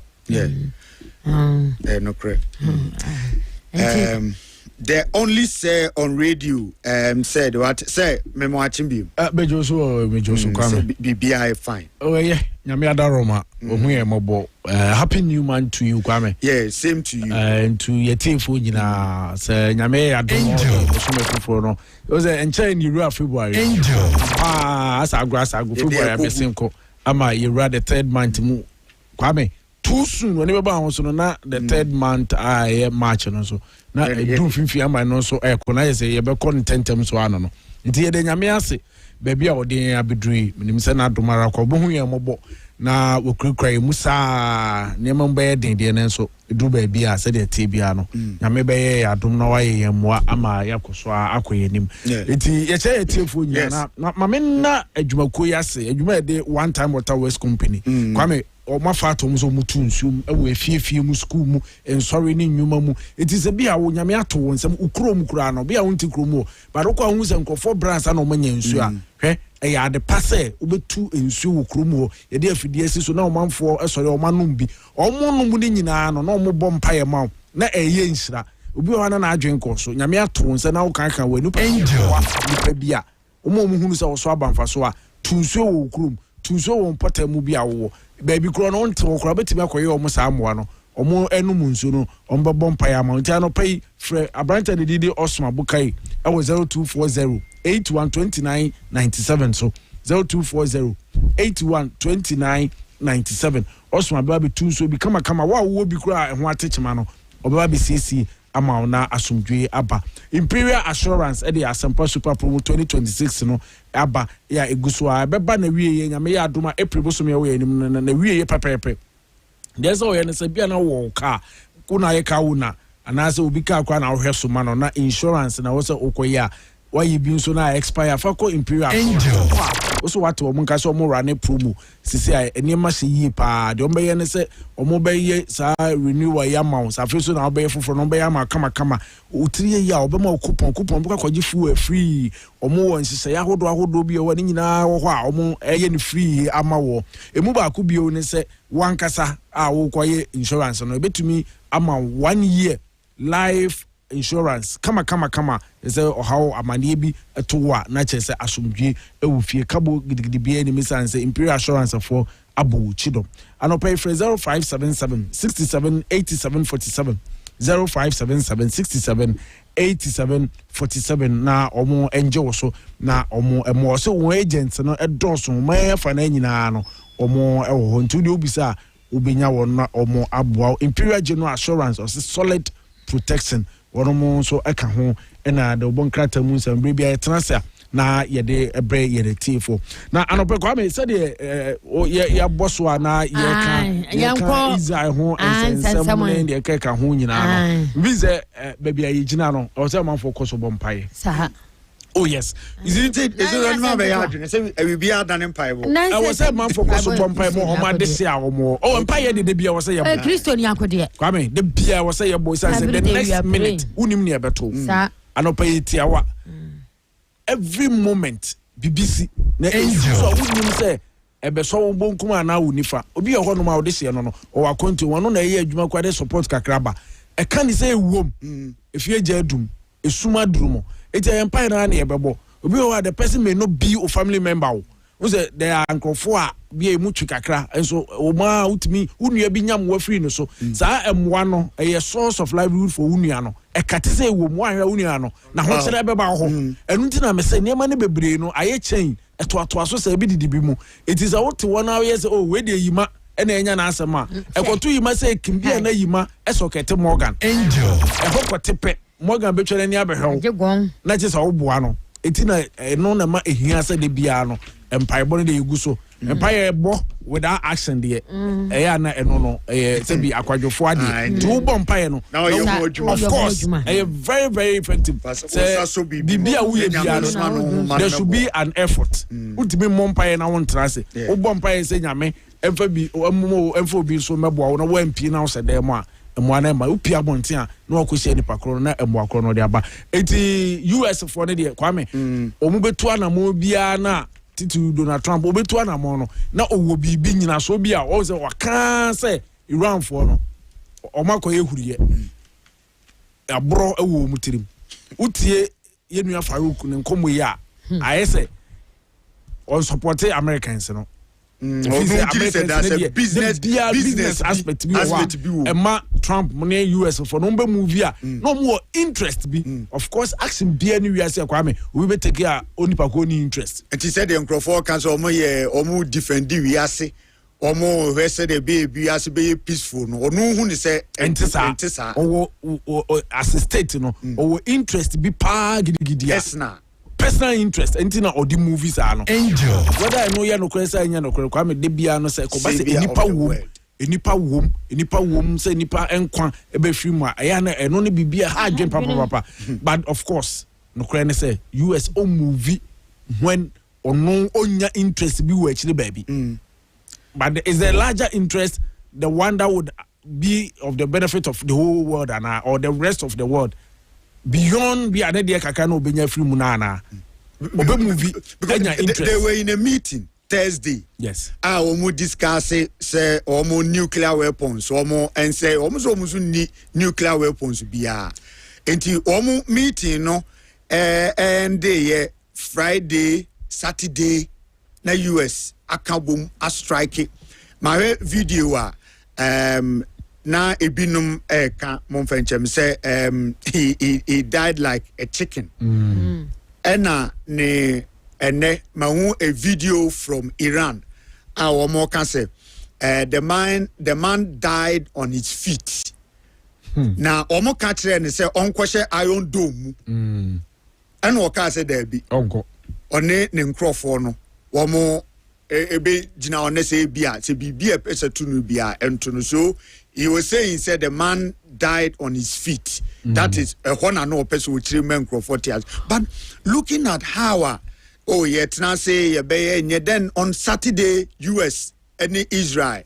almost a strike and Donald Trump a press conference say yakum Ali Ayatollah Ali and Crawford in the morning they confirmed the story say so nuclear weapon almost say na maye ana said the okay no said the can there's a business aspect of it Kwame Adjei you see you may have time kakra bi say you know who insist say o akode bi o ho a so one to the so sa na one say sa akode na obetime adi wiase nyina abone now panyin pa no you say aboa no nya tiniti firi ho a na ka me say wo wi adwuma no it is a supreme leader okọ now we insistence on say over stage this kind of war etiano no say owo bibi o hono mo a odi bedi yewu ye nyina mfiri ho a tisi ha no ewiase nyina betwen kaka na yahwe say akode na awokan na way is it that Iran mpenfo na aka no e de sa akode ni besie ana say bombing so no say no these are the critical issues because we say anyway it's either wenya ama yehunu say enie. It is a one farm, nine year assembly be on our beka. On the Oka Farouk, no can, no Oka Iraq, dear, or Moko can we, ye no Yafa be a mammy, dear dance.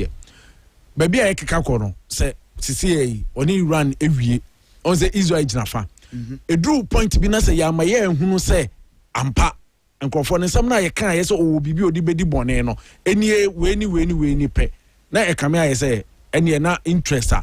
Nkofo kan say oboa e bia your time hunu e business aspect na wo he benefit a wo benya as online no wo personal interest for your country na wo he na no Kwame e yakoye no kre ye te Ghana asisi e no ye ni any evidence kire pa say Iran ne sa weapons no eni aha na say US eni Israel for bia no omunim just omo boye e ma yehu anya sa na eya ye say e otan hu they may be defending the rest of the world but enyina so no should be say ade na ye kan enie ena bia ya say ni na ama ye nyina ahoto so nti ochena bi o san sori etia o man foforo a ohu na ama emu ayedu ena the rest of the world can back you, give you the needed support anya sa pe e be fa ne say as a otimifo timu wa de bia na person okay nti nano mahu se NPA for the statement aba se nenkrofo ka se wan hwa ye fuel na ye wo no fuel ku ye nimre bia fuel ho ebe de ba National Petroleum Authority NPA se mo bia ensuru omso bia nkana koma entuniyem because Ghana has over 5 weeks of fuel stock despite the Middle East tension. Until you were 5 weeks. Oh, and also 5 weeks, and also 5 weeks there. And also 1 month. Kwame, and also 5 weeks, and also I can't win it. Oh, say and to Kwabi say ni shase.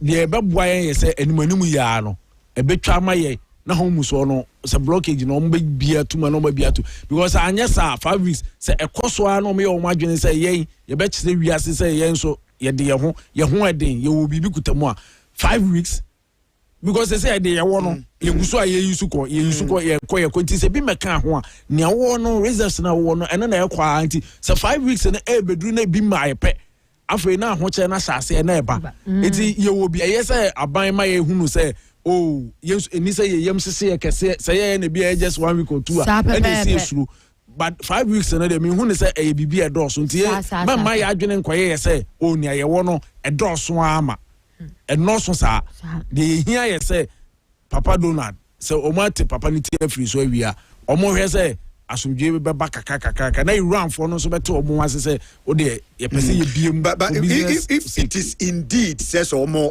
to me up broke that area there it means say ye dan be affect the world oil no because o ma ye 70 billion barrels and so you see say o mo production on the Marias and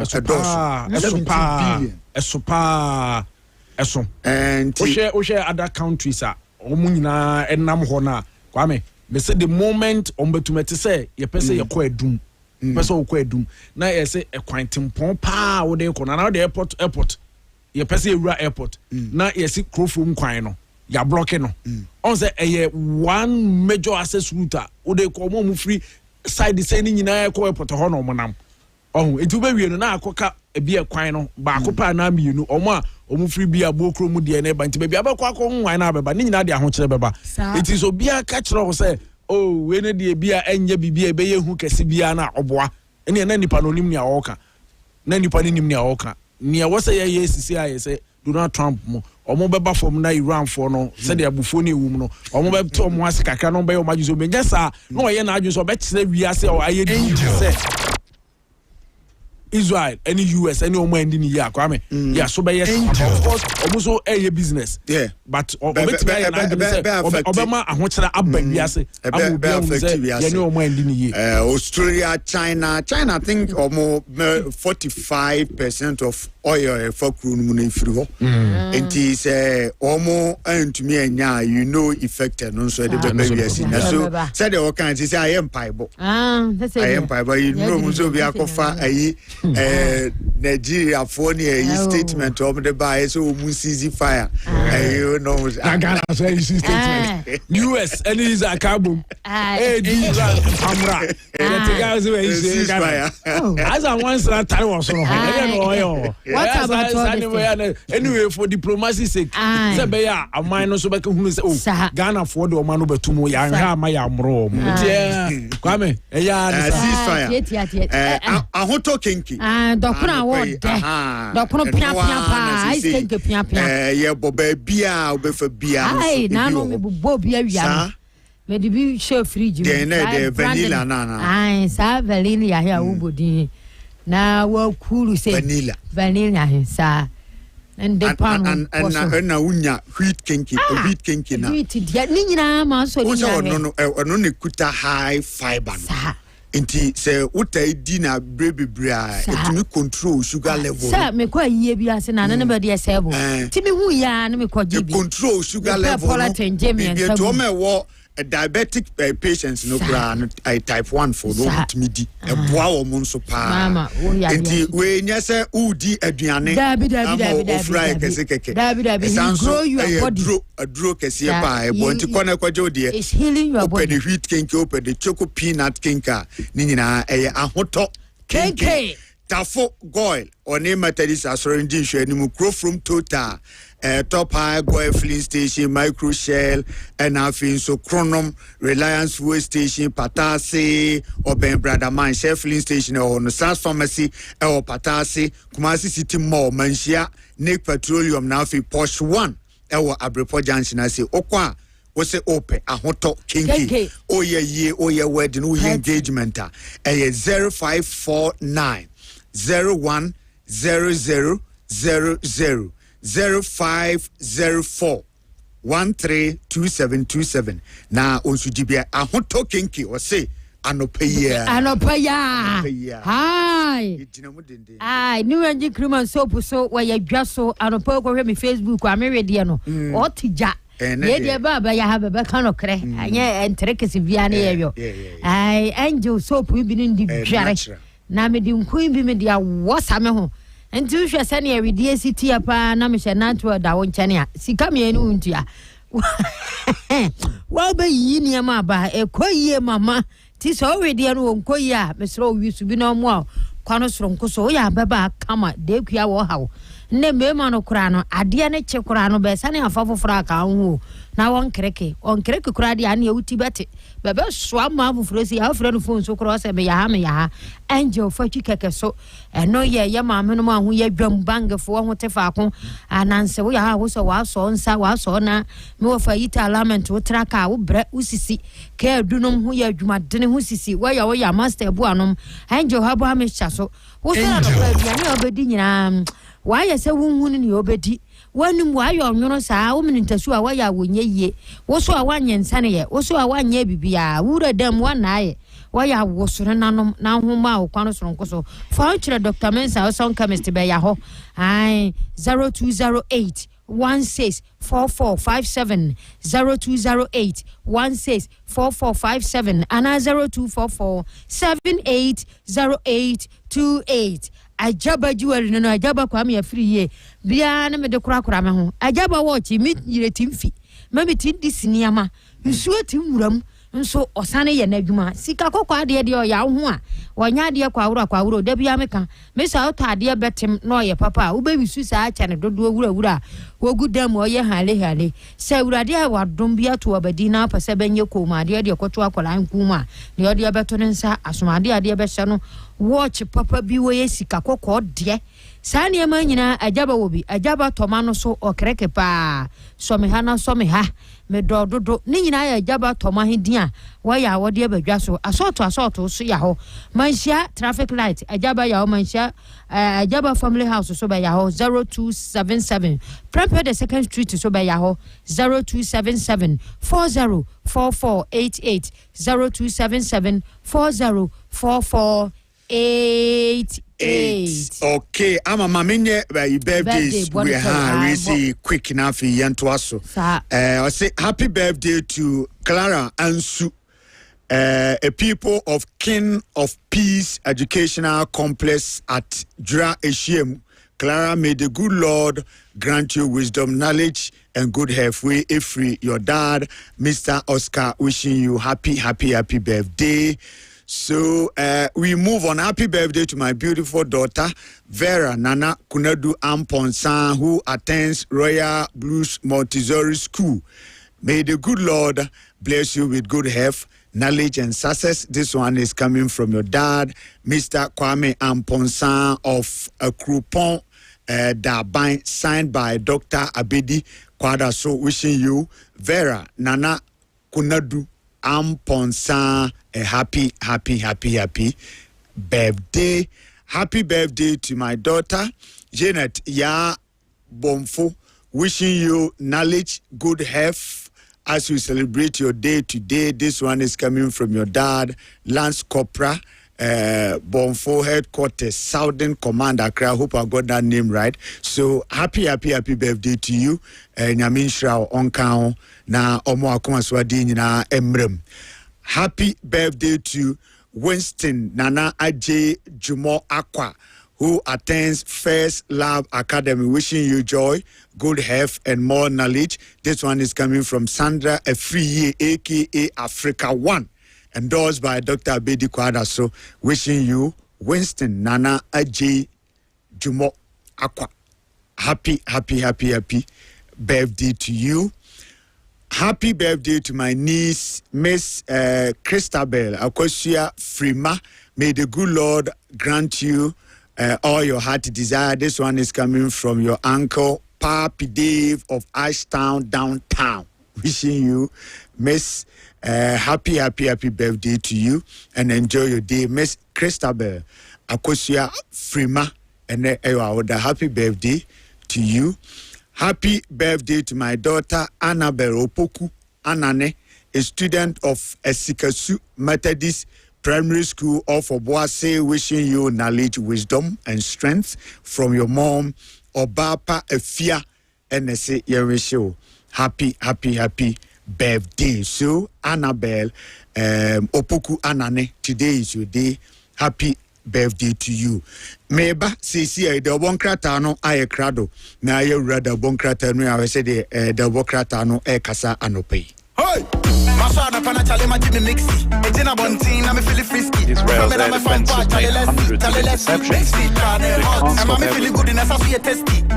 This is what Iran has been retaliating for. The latest strikes on Tehran, part of an ongoing US and Israeli onslaught that has killed. Israel has kept tight restrictions on information about Iranian strikes, but the damage at Beit Shemesh was too much for secrets. Mangled cars and shattered concrete.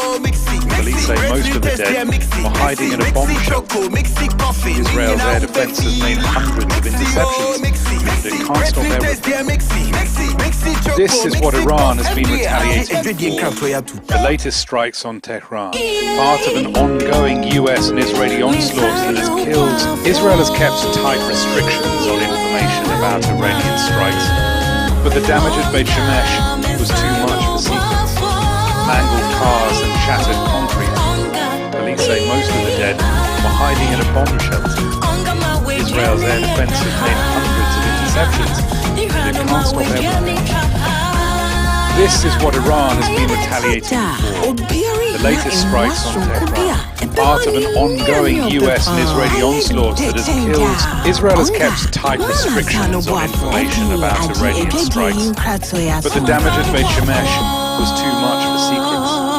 Mangled cars and shattered concrete. Police say most of the dead were hiding in a bomb shelter. Israel's air defense has made hundreds of interceptions, but it can't stop everything. This is what Iran has been retaliating for. The latest strikes on Tehran, part of an ongoing US and Israeli onslaught that has killed.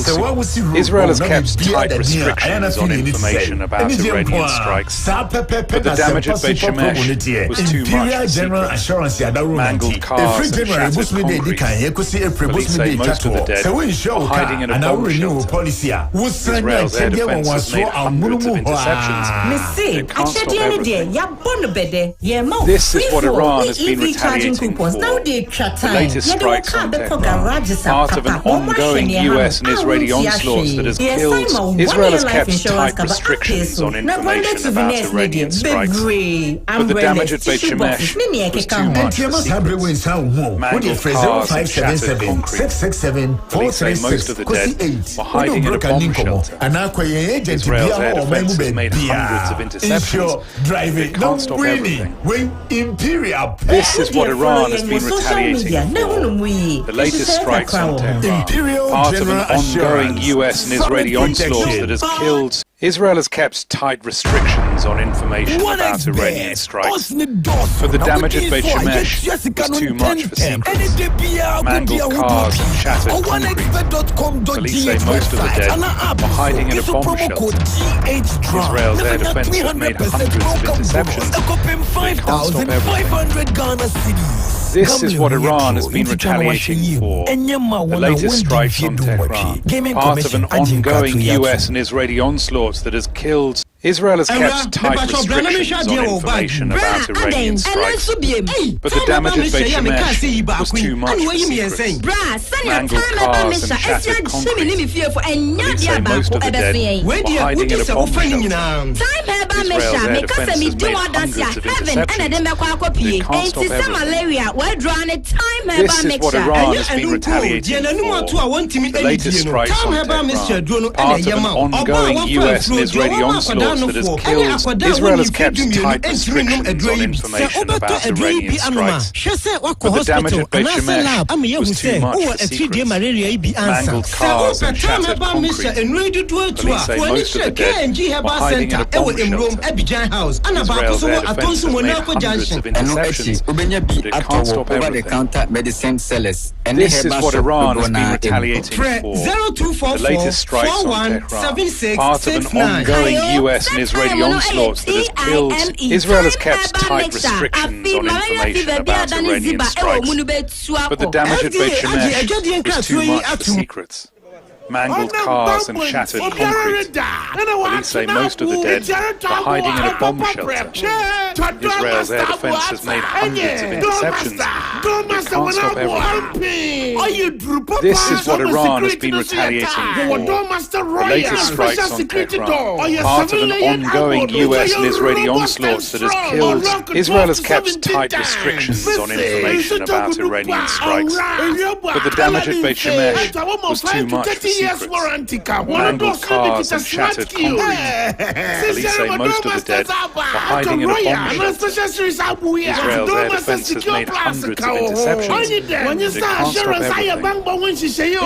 This is what Iran has been retaliating for.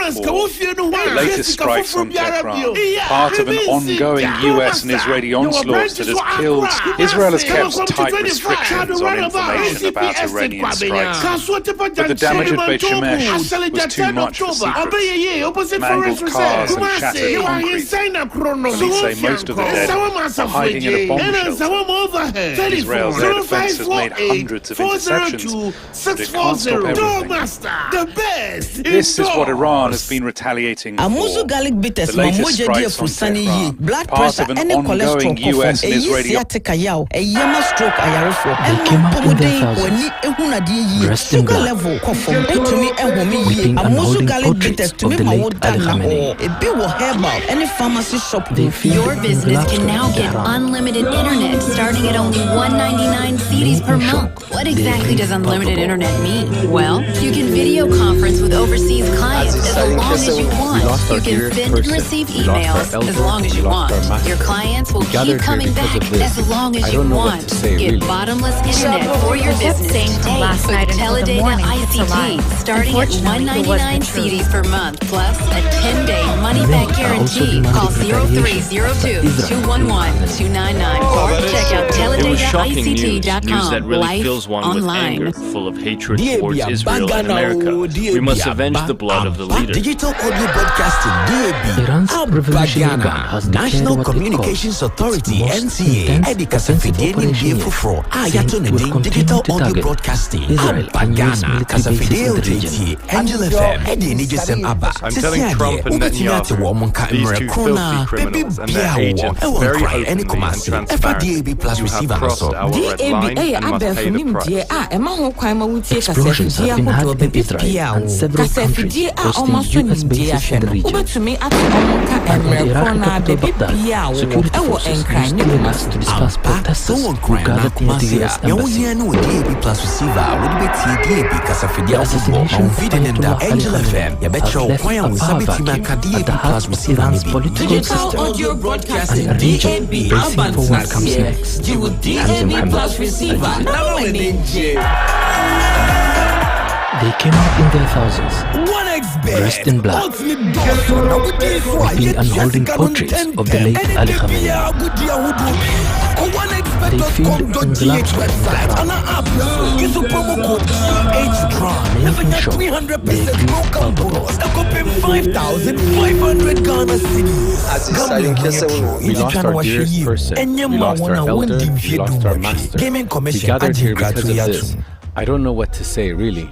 We kept saying from last night until the morning, it's a lie. Unfortunately, it was the truth.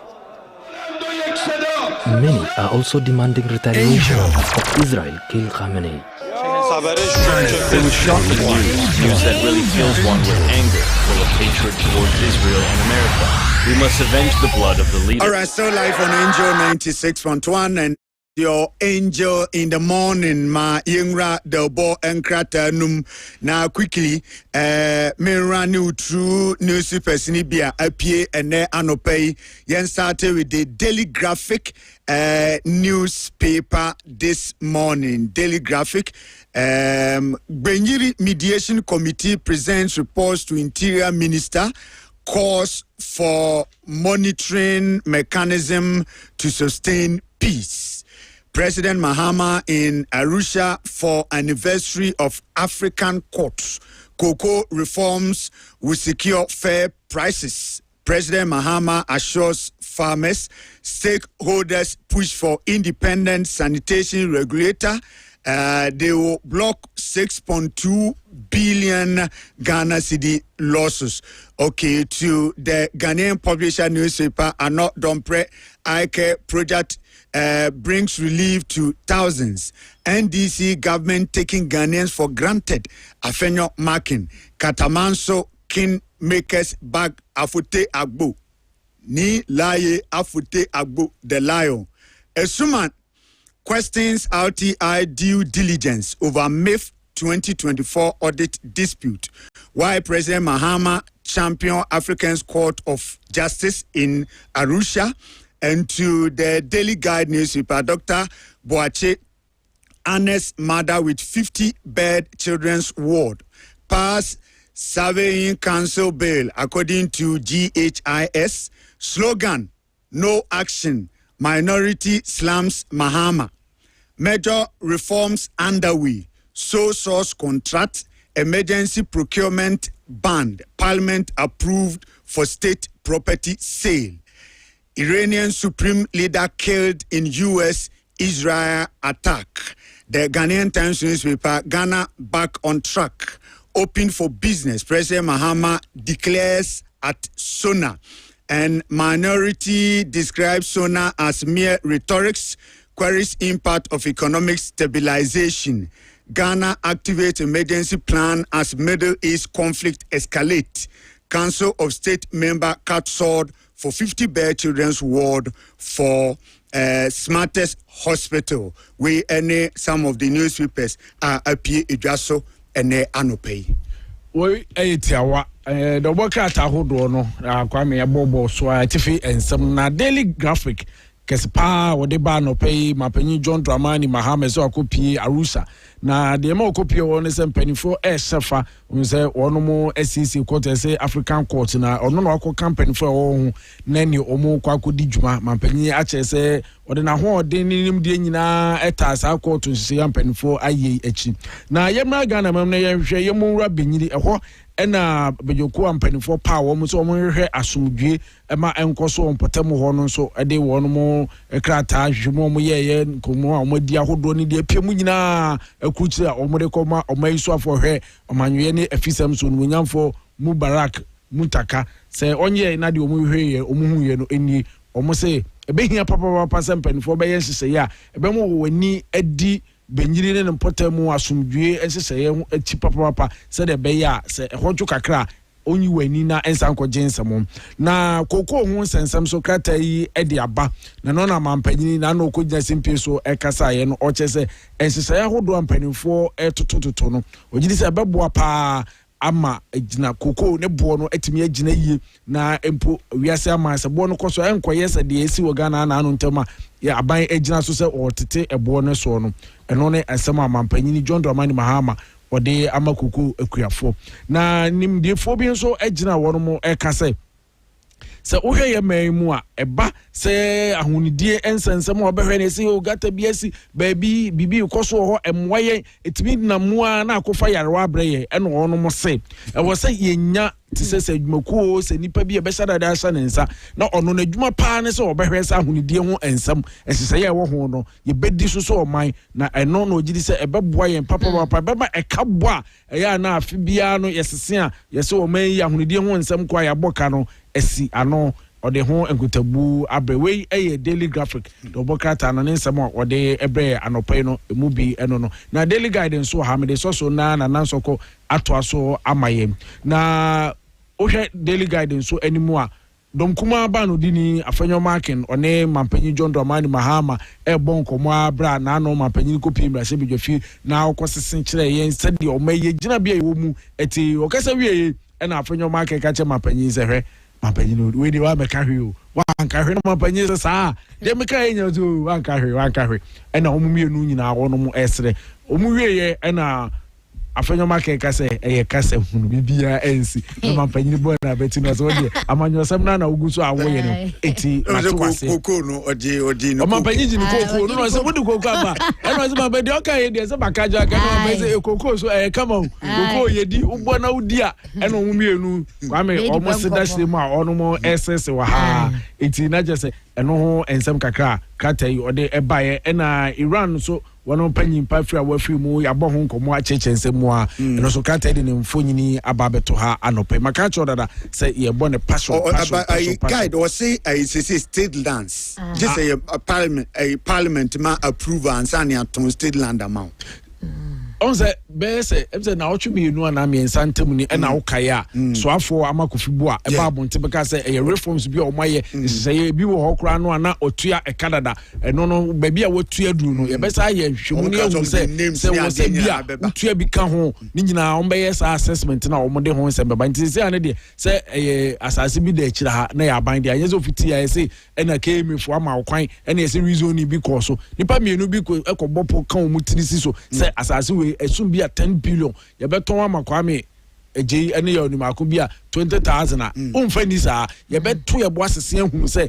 enye de bo no mode ma wo no ye sa pepepe ana ebro se bro a ye be mo watu untimi ntua ene ye beje na nipa foforo ye be se yeton ma no na yeton ma no so no just na se bedwafi ama kwan ansa na sa anamuntu no abaso nti daily graphic any daily guide daily form you ena maka abomu the Ghanaian publisher akrata ya ha ye boni tawu woye odumanyam for franka no dompre nsawo aduagiri mrache badwani ni mfonyini yakrata nso na awurade na dom mehu sa sanyere nse na campaign fonyina bia mpeso aso waya ade a wasafata nka ho kire wo mo nka ye nkasa da awurade na dom amana bi ayaresabi a wo hwani na sa ayaresabi ya wabie wababua ni pam a waya sampata mu a adaje ni posokura yesra awurade nyankopon ni kira de ma no waye wura afanyoma kens ono ne ye kasa ne wo hwe nkrofo ni kwa ani a wo hwe be kwa ya ho umpaye na apambe na sa mempaso aso ba ya sa de ye bi ya ha se bia ho baba no no wa no organize ni abebe ni abehumoni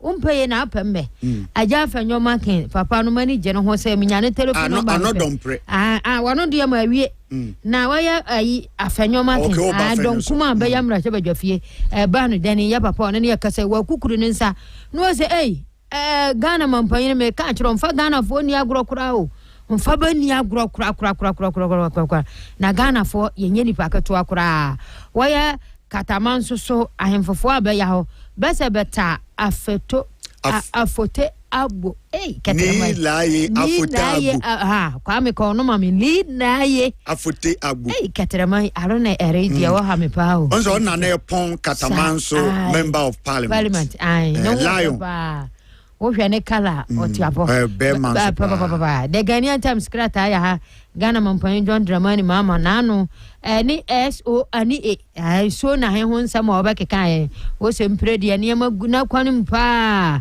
waya bibia de dana kwanum waye se ka wasi kwampapa so no kwanu woko na donkuma be yamra che badwafie be so ye dia wo nsam ya wo ka ye dia onzisu so mmene wa yo wan yo hwe kokofo kora hwe amane abehu akoko board fo kora so wasena tete beka tua so ne amade wa tete apansam oya abeso ba kasa afa ho a adaje onipo so kora oya council of state beka bere be yempanfo abetum mpanyinifo na panyini ba ko a woyam be frɛ no Dr. Boache awurade adaworoma odi aso odi akwa bofom woya wo ba besi ayaresabia adiama Samates Samates hospital hoba besi dia maba adaje oni posokro de mpaso adwonum waya wode beba ho amana beboa mofra entine ne ya kanum panfo no bibi ya hunsem no ho da woroma hunya bibi mfa maye na yeso ya na ma ye ho wan hane ya ne se ya na Ghana ya kasa he midima for back na Dr. Tam ya so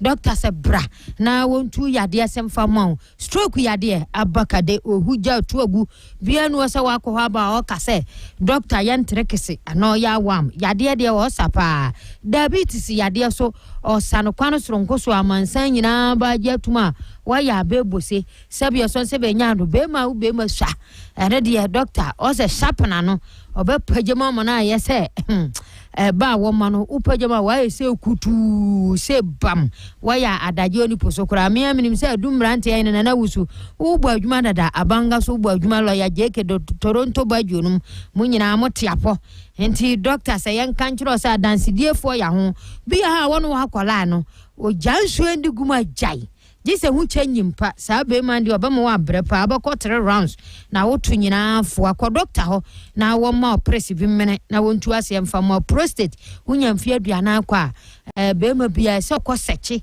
wo be ma no na behwe na be kire toro kọ na be fa so obedidi a ya obenum fori kire bu akọ agogo doctor ya 0244 774282 Cedar restaurant na ya joda aponche nkwan pa ni fufuo ba yira pesie ne bodia pesie ni nyado asti babo kusuya ba dia fra gale photo on therapy team Mr. Gideon Ankrahene I want a Kingsford in Tribo wa de kakras ndem ma chombo woro hon sasa ye ko Cedar restaurant na ya kotwa yanum superlele 106 Oforukrogo Avenue shia so kasa disi enso kwane hon be ya se open order biti se moze Italy burger ube wani bida moze ubetima afre na badi bia brao 0536 56 3036 0536 56 3036 Roman Father Dro Father Martin Saba Mr. wa yadwaso wose waposo nyina ya wuja ubunsa wa ya wuya yamkro yade osa so bebetu ase Roman Father kokwa dro kama Mr. ono so yadwaso kokwo wa ya so na ye bema anopa bia bema bia so bema timpaja bia so a obekunu ntem Roman Father bam so waposo usisi ya wuya ananse wa so onsa ni nyina babbo akwa no soronko so Roman Father ointment nso nsansa ne ajo wedi ade abosu nyina wa ma wedi he wa ya wisra te se nya nkyira hane ni nyina Roman Father bam obetu ase de ama wo srasra bia wani aje kwa no soronko so adaje oni sokra sawo powder wo de frɛ ana wo sra bia se ne already embeyo wo bedi adanse a je number 0243 115948 0243 115948 and 0245 242619 0245 242619 waya afre na beno nkasa kwano soronkoso Center for us say waboye na no penkrata mu nsemo no wogya echi chiri me de abre yentie for wase tabia heba mixture ene tabia heba capsules no eyedura ekotia malaria papa wa wani so ye obisibisi bi ohwe ade wo hu ni yie just wo gina wa na bi osini tiri ase aso ni sisi kakra edura wo hia ye tabia heba mixture na wo de ne capsules no aka ho no amemene ho beto waposo no aposo honam duana kasa na wo hu asa wabra edrei ebeboa papa mema ne nyina ema no wo kafo betu cha amamo befre muwura esanse ubu adwuma ema wo anije okosia Yujane na so te se na na man sokọ de a wo wa mata bia takum ani akagina mu pe obeyiwo wase atwede wonim ebegu ase papa eti yeda tabia fo ase so adwene mema na ho se be omo beje omo fans o se we ewo krogen ene ye de aye beboa wo memini bia ene ejayo ujina wona so na wadi agro ewo empem edure nyame adom shops ahodo ne pharmaceutical shops no ebi wo ho a okwa wo so pe tabia takum wo yo ba obetimi atobi na odi ama wokunu sanse ujina ne na so a de yeso akokodi uje na wo a wonam ene odi ye ni ye Frezel 243 68 68 61 0243 68 68 61 yes say wo yo ba wa fa afura edure enko ho tabia enuru no na meka kire wo no capsules no ene ne mixer ni nyina oba wo bia afa no wafa afu na wawo foforo a wo ma bofa no fo wonka ho se wo ba na oni muro mfie dumienu a ono so e mane bi mama wo number ne dada 0240 68 61 yeda sa nyuma nyina sesa anopai obo ye chidom ne de obonka tamu ensem no yede aba na ye bohwi ne yenko atonsu high school Johnson hwa on se ho ena asore kesi ewo kaleka asore sofo panyini Clement Adofojo Reverend Father ene da no beka St Martin de Porres Catholic Church and Parish Youth Council no o say o di dwumadie sonko bi eba na etire edin o de atoso no Financial Freedom and Spiritual Breakthrough Conference 2026 Financial Freedom and Spiritual Breakthrough Conference 2026 or say a man mema muni murumfie aduana enum ni nyina wesese dwumadi a ode eba yenom ye beboa mo akyerɛkyerɛ mo atenetene mo kwan befa so a muduma mudie ni nyina no musika se begyana na so unya sika ni bi so kwan befa so a wo besie bie na ama wo daachi enso emu abanyam na niema akoyi obi oye adwuma nya sika ekwan a wonfa so ntutu ni sika sem ni ye nti no obehwe no na adwuma no eno a enyini ba bi egyina de gino obi okra iti ayana na de no atia ba ekini enimdifo bi te se owura John Amponsa owura Bempa ene Reverend Father Andy Ebo Okwan omunyina eba nyame ya adom anti omanfo ense ne nso ma ye papa bre no eye anopa no wotwe pepepe na ode akosi awia donko 8 a.m. to 1 p.m. 6 March 2026. It's high school Johnson. And Reverend Father Ado Clement. One na software ne mpedinfo ni nyina ase yemra. Unimro 45 years are you invited. Never jini die na nyame enam sa dwumadi so ebeboa amanyama asi. Yima fami so me die to so na me monitor ye na ase kwano soro nkoso. Ami ye dia ya aseda we father free so why Mr. Bright asiedu CEO asiedu enterprise so amazi Matthias Johnson was a yenna amansa nyina se wani abusua so ye na no ya wode ya wotwamu why ne maame oba pan amapoma dodo anya fra no maame poma hu be jam no man kata na chi kura na nura kwasi dia kura de na adaje ni poso kura oda amansa nyina se ni amansa nyina hwereye osira urade nyankopon no nhira de mabia Mr. Siedu asema me ka kire no pa ni se ajabi wo ajabi ti ase so maame ni wa me ya ho fa me ya o maame na de efiri na kuro Mr. Siedu o maame ne me mama nsoko ni o maame ye mabia me ye de ama kwano soronkoso pia o urade on short ne against for ya home ene utirim kon so wanya maame ene maame so da wanya bi na mia wotamu papa and so Mr. Godwin Ata Ando Senior Ata Promzi okay and then the international man managing director AK 107.1 Inti yamana wada pasa sababe sa siwo papa yenya no ta kom wa ba chros one abayi Mr. Godwin Ata Ando Senior Ata Promzi happy birthday to you boss siwo papa dressing so the obwa nyame sta no Kwame never send no meba sesi ni aba be bon komo the State of the Nation address President John Dramani Mahama last week Friday and what did the State of the Nation address a day by or say any books more minor baby and nam no nam kwano sutrodo was it ya nam so ko ta ba ya no ona so ahwe no bent no curve economy no edidane kwan so pepe so we will talk about that yes, but the minority in parliament or more ever and central function almost presented their friend the true state of the nation address and so who say the President John Dramani Mahama editu gano and the true state of the nation no and no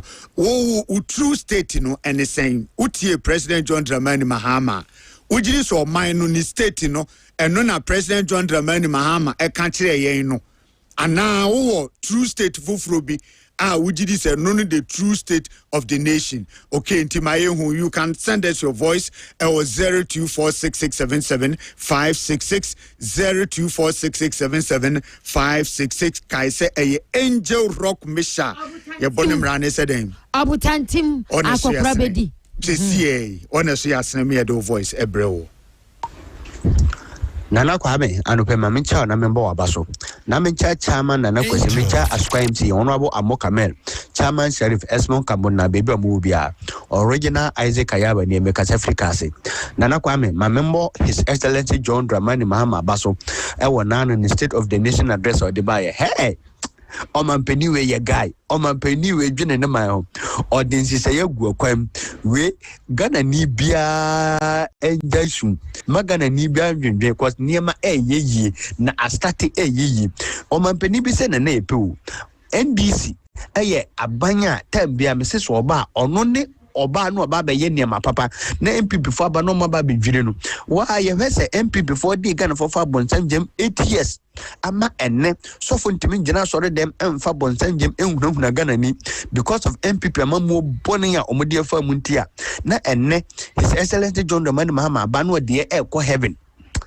omampeni yen ode ni we heavy koko kuafo na MPP fo ko hye machina na moye dede kai no se mo hu wonte mani maguase anya se na ne epeno sisi anu Cote d'Ivoire na mo se mo de mo koko no be Cote d'Ivoire sisi anu mo MPP for no mo fa ko na mo kwaje 12 million na fe omo oman we ho do no omo fa mo koko ntra ha na His Excellency John Dramani Mahama ne the NDC appointees omo 25 million I be kwasa da chiri we kire se NDC eya banya odwene ne manfo ho emfa ho ne de we ye de we ye entemam ye nyina mfa mpabo ne nta ban na chi na chisepa ode agu akwam na Kwame oman no enye yie na ye nyina ya nje medase bebre Nana Kwame Adjei Bohyen. Good morning. NDC ba agabus Kwame Nana Adjei ba sa shebe kwa constituency ase. The Yanko Pansi so di na watching so a day to swim amaye. Best say His Excellency John Dramani Mahama. Nana Kwasi a sidun ketia best rom.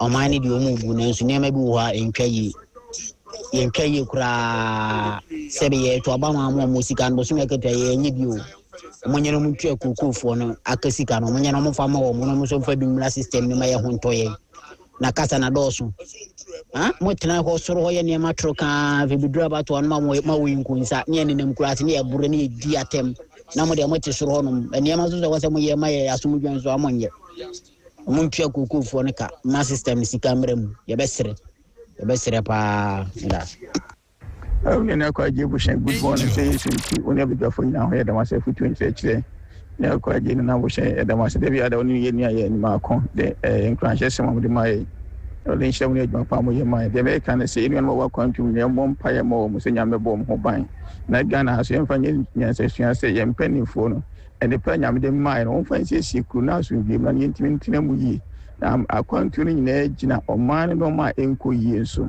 enti mpanimfo fo we nya agensa kira se ende pabia nyame de amaye bia no omo mehwe so yi amaye nya so bia di no kura amaye ho na oman betima koso erade nhyira mo yesu di muti amen I'm watching Bru.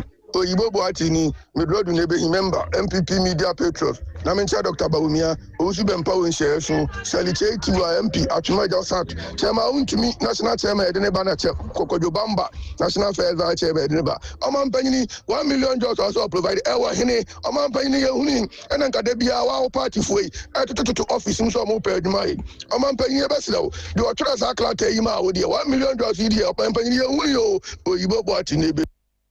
Nana Adjei, good morning. Akwasi wa taxi driver ni. Maminchia Owusu Bempa incoming chairman ewo inshare so. Adwuma obonu inshare so na no de pa nti Mr. Delegate from Muntu Abanmano no me chairman. Na chairman wuntumi opusu nyaka national chairman so Muntu Abanmano. Na galamsey ha adwene pa na anopai mo ka galamsey asem ikura manum ato na me di kokobi manum ato. Chese enipa ewu ade ne emienso ba se minu na eka yeka yensuo ene yensa asenko an eka adehye nkwan so free omonsa eno nso yenhwe ne nka ho asem na ade ba ko e wo se hye no so say jayo na se wanya na fe no bi ajai Ghana Nana Kwame, good morning. Diane Kokudu, controversial. I'm sure incoming woman got both for Fiabe. No matter what, still maintain and I'm coming. A blunt and a boy, papa. Now, my comes and young channel, no, we can think of papa. No, said you are finding this and a Diana, no, Yanma Shannon, sports who want you Yanma Bechan. On Penismo can and no one at them to do. Yan Penny was sick women's bank and Cheva, Yemponia Pedia. Yeah, Okotadie, first in a Kufado, and a Bowmere Press, Okotadi, no Giovanni, to name fresh, yes, say. It's even number, and then you call you, a phonoma kings, and turn up a Kennedy catcher, and you be like, yeah, you know, yeah, my papa, they are born my Ghana, she said, Papa, phonoma king, catcher Ghana for saying and saying, I say, won't be the 8 years, per dear potting pan on my mass antimony, and Ghana, I buy Papa by a month, this Abbas, no Montpenia, Casa, Montpenia, Michel. Hello, Nana. Pacho, good morning. Nana Kwame. Pacho, good morning. Me Pacho, your friend Maggie. Me Pacho, President Biden. Me de my huche. Na me kasi bi kura be kan bi kura kuafo kura ho se e bi e kufa do sika o de ma wo mo no. Obesan de aka wo mo ho. Wa de o de kan ho wa tie free so kufa so de no so a wasa tie free so. Nyame nkwame papa nkomu ku no. Why? Oh, koto abano say okoto ma NDC na NDC for say omumbeye omunde be call a 60 million and 70 million me kan papa yi koto aban ma NDC afede on ye de wo ne ni no afede wo su entimle me hu she bye bye. Nana Kwame, good morning. Pacho, mpese maybe sorry finance minister now amoka say go make no omochina na say mo yanchino kendo for yata no mpese mu because mente nemasi mpese mu medasi yamisa obia Angel FM because free UK medin the energy ma ene yebema true and Ukraine daddy awo Ghana nyina afenya ma ke bema Ghana fo hu de ekoso nyina no na ese no ge kwa MPP ani NDC no amunye pew NDC bedi so no a free round sitam no dia de no ye triensa yebenya ye betrensa NDC for na yesi Ghana so no se ye triensa sia NDC MPP say we you bet me now so bebre so that say na time nim come bobo e dey akire won dem chen or they say yeah MPP share Ghana no ma sen na NDC abesen they say Ghana and NDC SN what that say onya tugum no dollar no tugum no onya so that say and was 720 and cook on Achichama 13,000 while we're calculation correct. All right, so join us live on Facebook, Angel FM Kumasi 96.1. You can also send us your voice on 0246677566. I have in the studio Dr. Keskin Owusu Poku, a Ashanti Regional, a member of the Ashanti Regional Communications Team. And then Osanso Ashanti Regional Communication Director Hufo. Doc, me watching. Me no Joso. Nempombo ko de. Nyame ayi ne de. Ye hwese the president ene na pamfo. Sameda Kalulu mu ne omo squad omo aban mu na so be ye omo de. Na Ghana for ehwo etima to omo na so far de. Is that buying the oguso? Aban ye bas you said ye oil no e deliver the output na ye pe no. That is where the issues are. And two busa kokwa the output is very their a year impression is a bit different.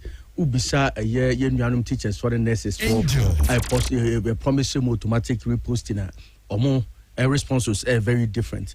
Or my into or more responses are very different. And this full soldiers or more pay Juma almost around Mahamas 1 million jobs no way or more responses are very different.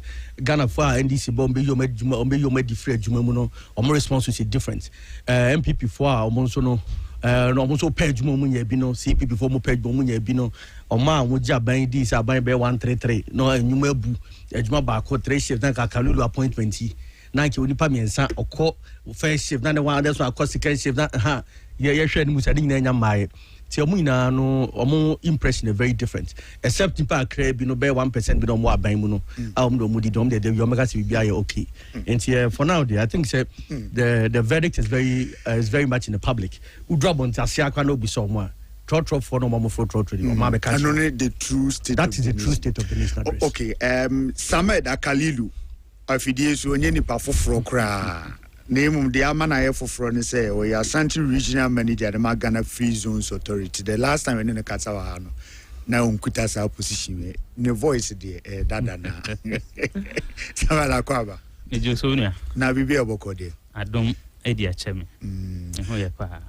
the last time so am now ye a human rights job bi enso na no me say verdict aba verdict aba me offer say human rights okay me offer Mrs. Aba Ishmael yankupon fa ne kaswa no kre nti human rights keke it's a family matter okay omushi aya no omusi aja me na me nkasama abusia no and me so unfortunately the most worrying aspect is that no matter whatever the verdict, no matter the outcome, no, you're afraid this year, and that's the sad aspect. And case no draggy for more than 4 years, and our justice system, we did this and painful. It was omutimi, etc. No more.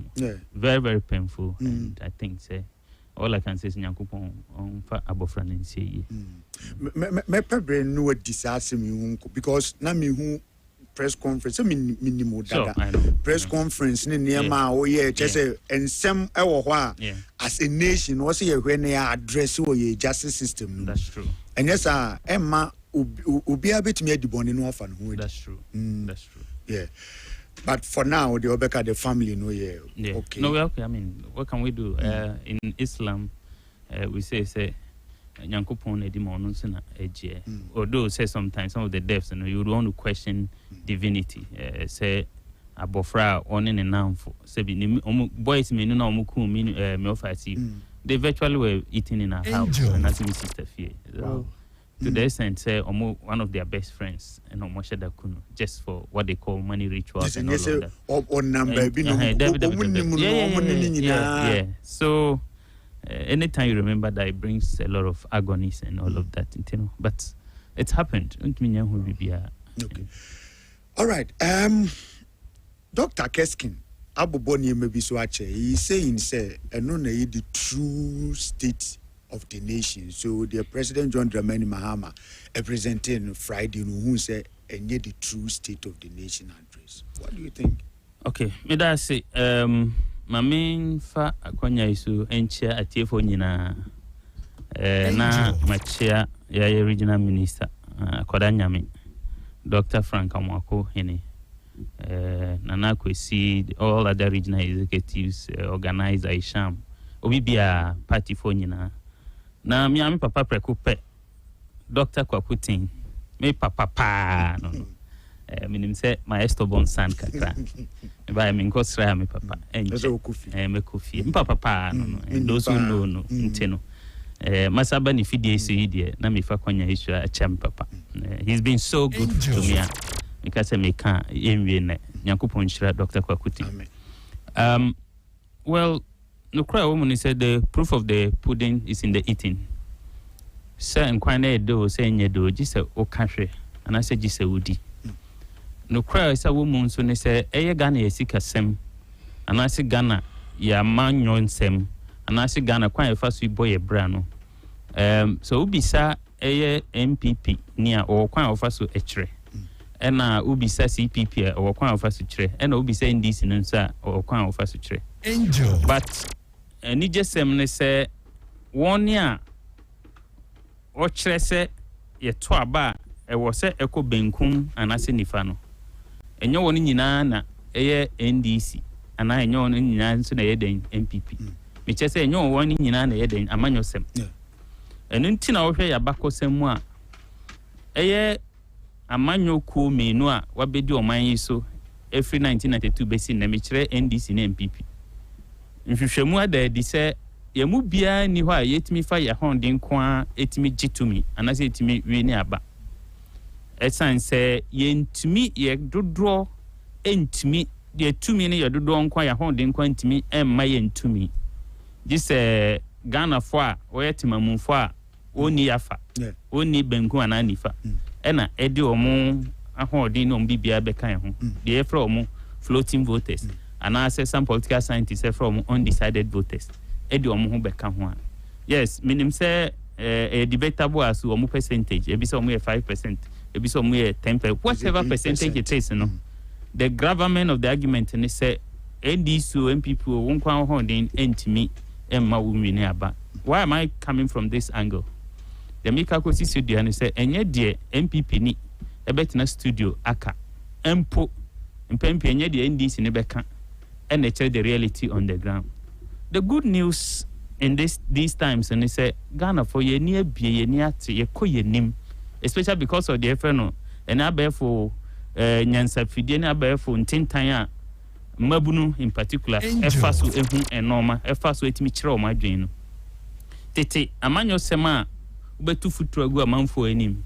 Now, fee say they will go with it hook, line, and sink and a trip.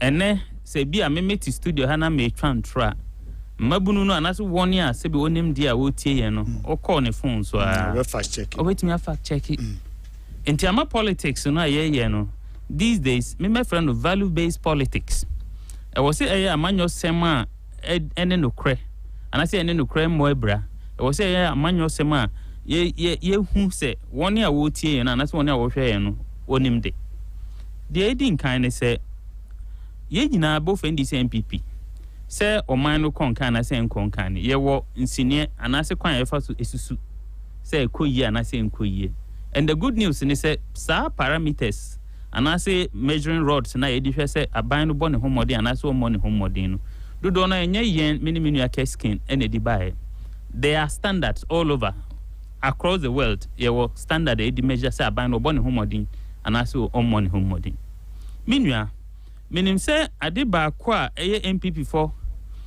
a project Dr. Mahmoud Baumia ahead of the 2024 elections and he say akamia is Ghana every Kwame Nkrumah penso be see na yenhu ne so nyansafo eba na yesika sem a yenhu ne so nimdifo eba no say Ghana yemfa yesika sem etutu ya to the essence ono amu ne yire Samira Baumia ko nitimu man offer ni kunu say economic wastegate. I mean, these are statements of fact. To the essence, Dr. Baumia now mujitu mu at some point in Sao, Oboni Homodiama. Essence, on order Yesika Semano, Michelle, the chairman of the economic management team, and the President Akufo-Addo Ntino. Watimia Kwame Sidina Jinama dollar Jani Gidigidi. Ama at some point, $3 na yeden. Eshe Aban Kukumu, Eddie Safwano Wine IGP. We had all of that here. Again, even before said Dr. Baumia Ebe vice president. In Kwamufa project as the economic messiah, all your lectures at all the University Valley View, wherever it is in all your lectures, all chere NDC kwa emphasis on Jessica Semsu. Meka ko sisu dua say even the New Patriotic Party Adjei to say Sikasem one of the key measuring rods at Yedi shares or mine konkan na say konkan. One of the areas Yedi shares abino ebony homodi and I say money homodi. So having laid the foundation, you have a few of the statistics, and these are not disputed statistics. Some of them are from World Bank, some of them are from internally Ghana Statistical Services, some of them are in Parliament that can be perused and all of that. Number one, the woman is a GDP. Ye sika sem. Ye betu ye debt to or the same ye debt to your debt GDP, quite first a car about Eddie. What I say. At the time the NDC came to power, that was when they left power in 2024.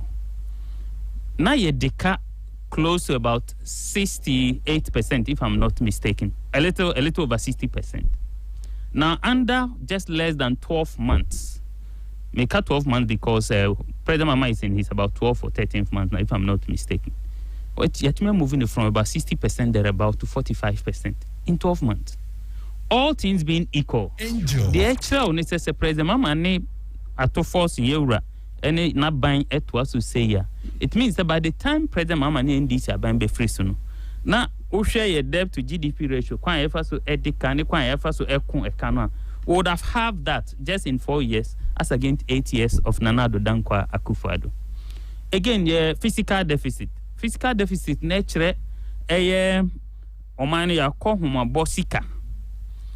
Toda as a government just like na koko nsemi abayi aban timi tena ho esisi se o ebi afefoforo aye komunu kase na ebebo anase sika se na ebe spending ebe tre woni wo ya aban adwuma te say teachers na ebe ti o mu say fuel ebe to ama aban workers say all of that kwan hospitals ebe si ni nyina ye kabom a eno ye yakọ homa bosika but enoma bi timi sisi a aban no ansusu se ebe timi ato o mu anase ebe timi ato no na eno ama aban no atimi afri ne boche na anase kwan ofa so o hihye ne sikasem no afri so kakra normally so aban no deficit o budget deficit e wo soro a e ma ohia e ba o man no esanse o disika uni anase wo bo sika bi bra sika no mbo pay bi nto ho so ebane side it means all other fiscal issues will be affected from inflation to the general economy. Number one, me statistics kakra. All I'm saying is your physical discipline no your project is aban so ya go beyond your expectation was going to be 3.8%. The good news is that I can report as President Mama reported say yetimi echichire ye ho la ye boy ho modern to the sense of 3.8 if you say ebetimi go beyond our budget no, we achieved 3.1%. Angel the mechanic say ya discipline ye ho to the sense ya spending too much because ye mu yetna ho as a government a project ye feel say oh ya in discipline kakra fa ye sika sem kra be 3.8 but we're able to achieve 3.1 which means that we have done better than we even thought we were going to do. Number two, eye kwan a ye fa so etoto normal bo the meter inflation kwan ye fa so anase kwan normal bo fa so the rate at which a normal bo cost through no. By the time we're coming to office, the MPP left at 23.5%. In fact, at some point, quite 54% mature in their government, the worst ever in the history of this country. But I'll put that aside because fact HSA be 23.5%. And I make her say, inflation I'm 3.8 in a matter of 12 months. Let's do the mathematics. What percentage is that? Obijao, then 23.5%. In less than 1 year, or let's say in 1 year, Mamka said 12 months. Yet me moving from 23.5% in 2004 December. And as general move free abemo. And then make say, kwaya ye normal bo kosruno. Eswatia by 3.8%. You know what that means? The HN say ene 1 year wodi dwano. Etimi hihye en omonoma ye. Omutimi toto omonoma ye. Enka ne mekai. Say somewhere 2023-2024 utimi ko supermarket so ukoto ade na akaso crash train na matiati surprise na ye den ebi etoso train shop owner na fa phone na den afre wholesaler so what is the price wenim ho ebi a milk I turn 10 cedi e be more 12 cedis so me boa atie for ubi phone lines that they will call and to testify we lived under Nana Addo Dankwa Akufo-Addo and what they send you Bawumia almost economic biscuit. All I'm trying to say is Dr. Bawumia, fortunately for us, there was so much dossier on him. I watch say fundamentals near weaker exchange rate then exposed economy no be exposed. When we come to the exchange rate, between by the time they were leaving office, the dollar to CD was hovering between 14 to 17 cedis. Right? And I make her say President Mahama has been very clear and unambiguous. Or say, or no, as a president, only governor of the Bank of Ghana, any finance minister, more a meeting, or more meeting per the economic direction in terms of your exchange rate, on over between 10 and 12. This is public record. Since President Mahama, for close to 7-8 months, our exchange rate about between 10 to 12. No, mean who say dollar to CD ratio no at 12. The reason is that, in fact, President Mahama indicates say, you bet me cry more than more buy no boy, bet me cry my dollar na conform more. But the woman ye a conform too much in sir. It's a balancing act. Ebe affect one year odidwa ewa manani. Me check Ghana for oye normal be every chrome ha export it because more ko foreign currency and a bag into oba ombenya omusika no eden ebeba form. It is a reason after forcing the finance minister and the economic management team is making sure say be hover around. Once it hovers around 10 to 12 no obi a odidwa bia ebetimi a plan. Meaning so dollar no akosra emro 12. Meaning say akọ form enye den emro 10. It makes planning easier than the volatility we faced under the New Patriotic Party for 8 years. But minimum so what to say economy is being marked as a dollar rating baby or a cosmetic. Minimum so what is as well, I think because a cosmetic because using the dollar now they who do the seed into one sustainable bedroom revenue say you don't have more dollars but so at could do a another. Well, what they are telling me is say that you may wound and many. That's all they are saying. Say and Mobra. And also I made Juma and Angel FM as a presenter. Because in that for ube. We cannot sit here and conjecture. But what I disagree with them and say, me say economic magic happened by accident. It is not. First of all, the NDC government, the NDC opposition, they complain say one of the areas your physical budget deficit no cost from the size of the government. There is a correlation. Because once I will seek echo into non-productive sectors, you are bound to fail. President Akufo-Addo had in excess of 24 ministers, if not 25 ministers of state. President Mahama currently is doing about 58. And you know why it's 58, not 60. Because we are expecting 2 more ministers to be reappointed after the unfortunate incident at AC. Doctor, the late Manibu Ama losing a life plus Murtala Mohammed and all of the media, so rest in peace. We are using 58 ministers, and I know very soon.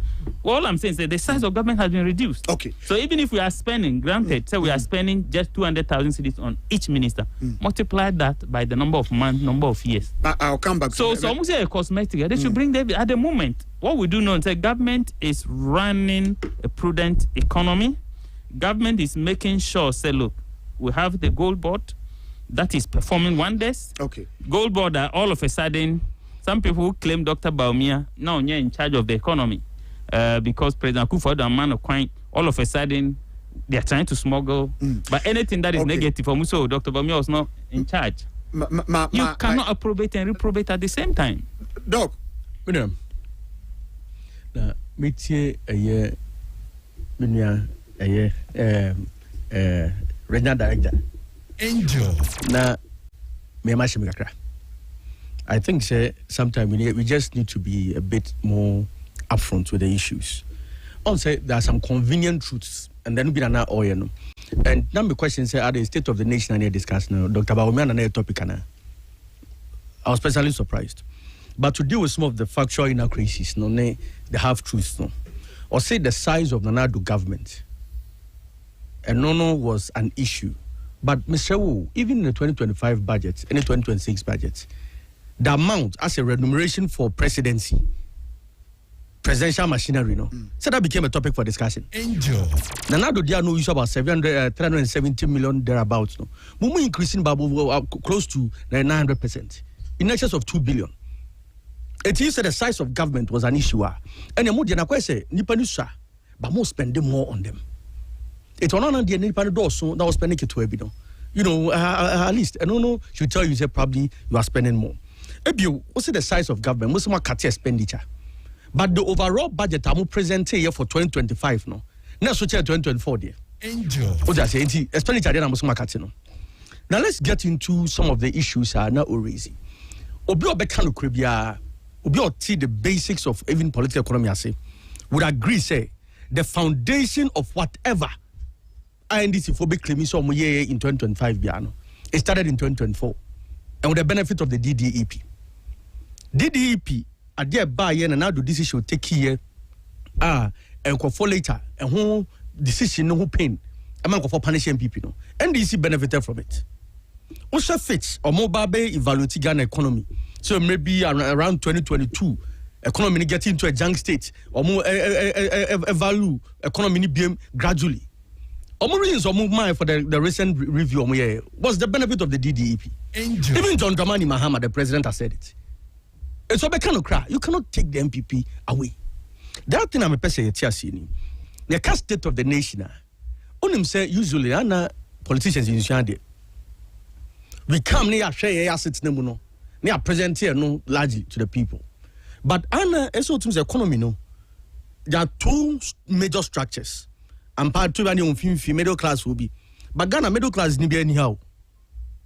Obi on ma where your salary for 6 months and one to him. To middle class the way. It's a quick two major structures. Omo was no munya bidino. And omo was no. But the biana ye shay ya was run ya can yet no fair. But the question is the true state of the nation. No, it is what is happening at the base. Or someone that does. Then let me get into the Amara John Dramani Mahama Kai. Or say, oh, or shall see as this preamble in 70 or say, and go conquering it. What Chanko cost 720 to a year farmers in quite 13,000. Our 12 districts. Where the Chanko cost 720 pay. Emma equal for 13,000. I then go to trip Bimuana. So the present light. Just a ministry no catch said and sisa. No. So far, what's the ministry about can be? And it goes beyond us. The president of the state is the one speaking. Or say what Chanko cost 720. I'm a farmer 13,000. And John Dramani Mahama, and this is woman I call is almost say, oh, you're a communication expert. So I expect just some of these basic things, no. Konya say mistake, no. And I'm beginning to say, na type of crown so I can call for the kind. What you say? And I'm beginning to say, President, sorry, I know a fast speech, so about the kind. So these are things, sir. And all Pekas and Zwa, Pekas and Jerry Kupoko. Kupoko, a brand who can't get into Munyan say, I know the kind of a top on thing. So I spend 200 million cities. On a go can't get it. And I'm a boy. It is a no cap plan, no pilots in B720,000 conquer. The president was saying it for the first time. It's a honorable president until see benya further and better details. No, he lied. The second point, president take care to train, mason, the issue of job creation.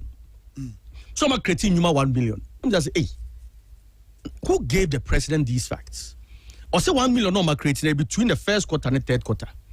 But Ghana Statistical Service, our president, I do a year reference no. Or more say, head no. I say within that quarter no. 330,000 new jobs. And it's present the difference of 670,000. No, John Dramani Mahama, the president of Kofefri Hefa. One among those false information. No, and these are also statements of fact because yes, as in so why video? There's a video to that effect. But what Ofusukwache? Ofusukwache is relevant in this discussion. Saying according to information our president Ofusukwache is irrelevant in this discussion. The reason is President Kasrosi Ghana Statistical Service data. But he's saying say over 2024 labor force na 14.2 million. Quarter 3 as a 2025 15.3 million. That is 1.2 million. Unemployment rate na 13.6%, and so he says labor force according to labor force it doesn't mean say active labor. There are two different things. Labor force ni pomba ni mu no your labor force is saying conform do working population we are saying it doesn't mean say sango for na anya adwuma but no say data na do me pato debio president Kasano been contradicted this data says labor force but also what creating numa 1 million according to Ghana Statistical Service. Ghana Statistical Service there be 330,000. So he mentioned so for so quite is irrelevant in this discussion. Source now kind source now so edika video crowd that aka enuma ne ho asem dada. So who are they misleading? Ebio you work on my imuno. Why am I so a Juma which NDC food soldiers? A sad my way in Aba. Any unfair NDC food soldiers, it's surprising. Ebio. And some NDC are buying by where ye and go phobia for Jumamu. Nipa almost estimate about 40,000 thereabouts. And our NDC phobia. Position you call our creative in a also amount of fun for deputy straight. If any human also creating that is fair. But we have saying human in a public sector, no, about 1 million. That can also create no hefa. I think SNET data is very, very interesting. Because our bank creating such jobs they are supposed to pay social security. See to the data what say. And I think the president should check some of these figures. Because he might be blown by the need to do a bit of propaganda. But maybe what their propaganda or to a better home like this one. Maybe also teachers and nurses. Who say NDC promise or more automatic posting. I can't imagine who be. But conspicuously, that was missing. Nurses automatic posting. Even on my end, mean to Omoka demonstration day by day. I don't know. Some saying. Okay, I say teachers for instance, the president promises will be trial essential exams. He promised it. Even in 2025, Haina Drusu retracted it.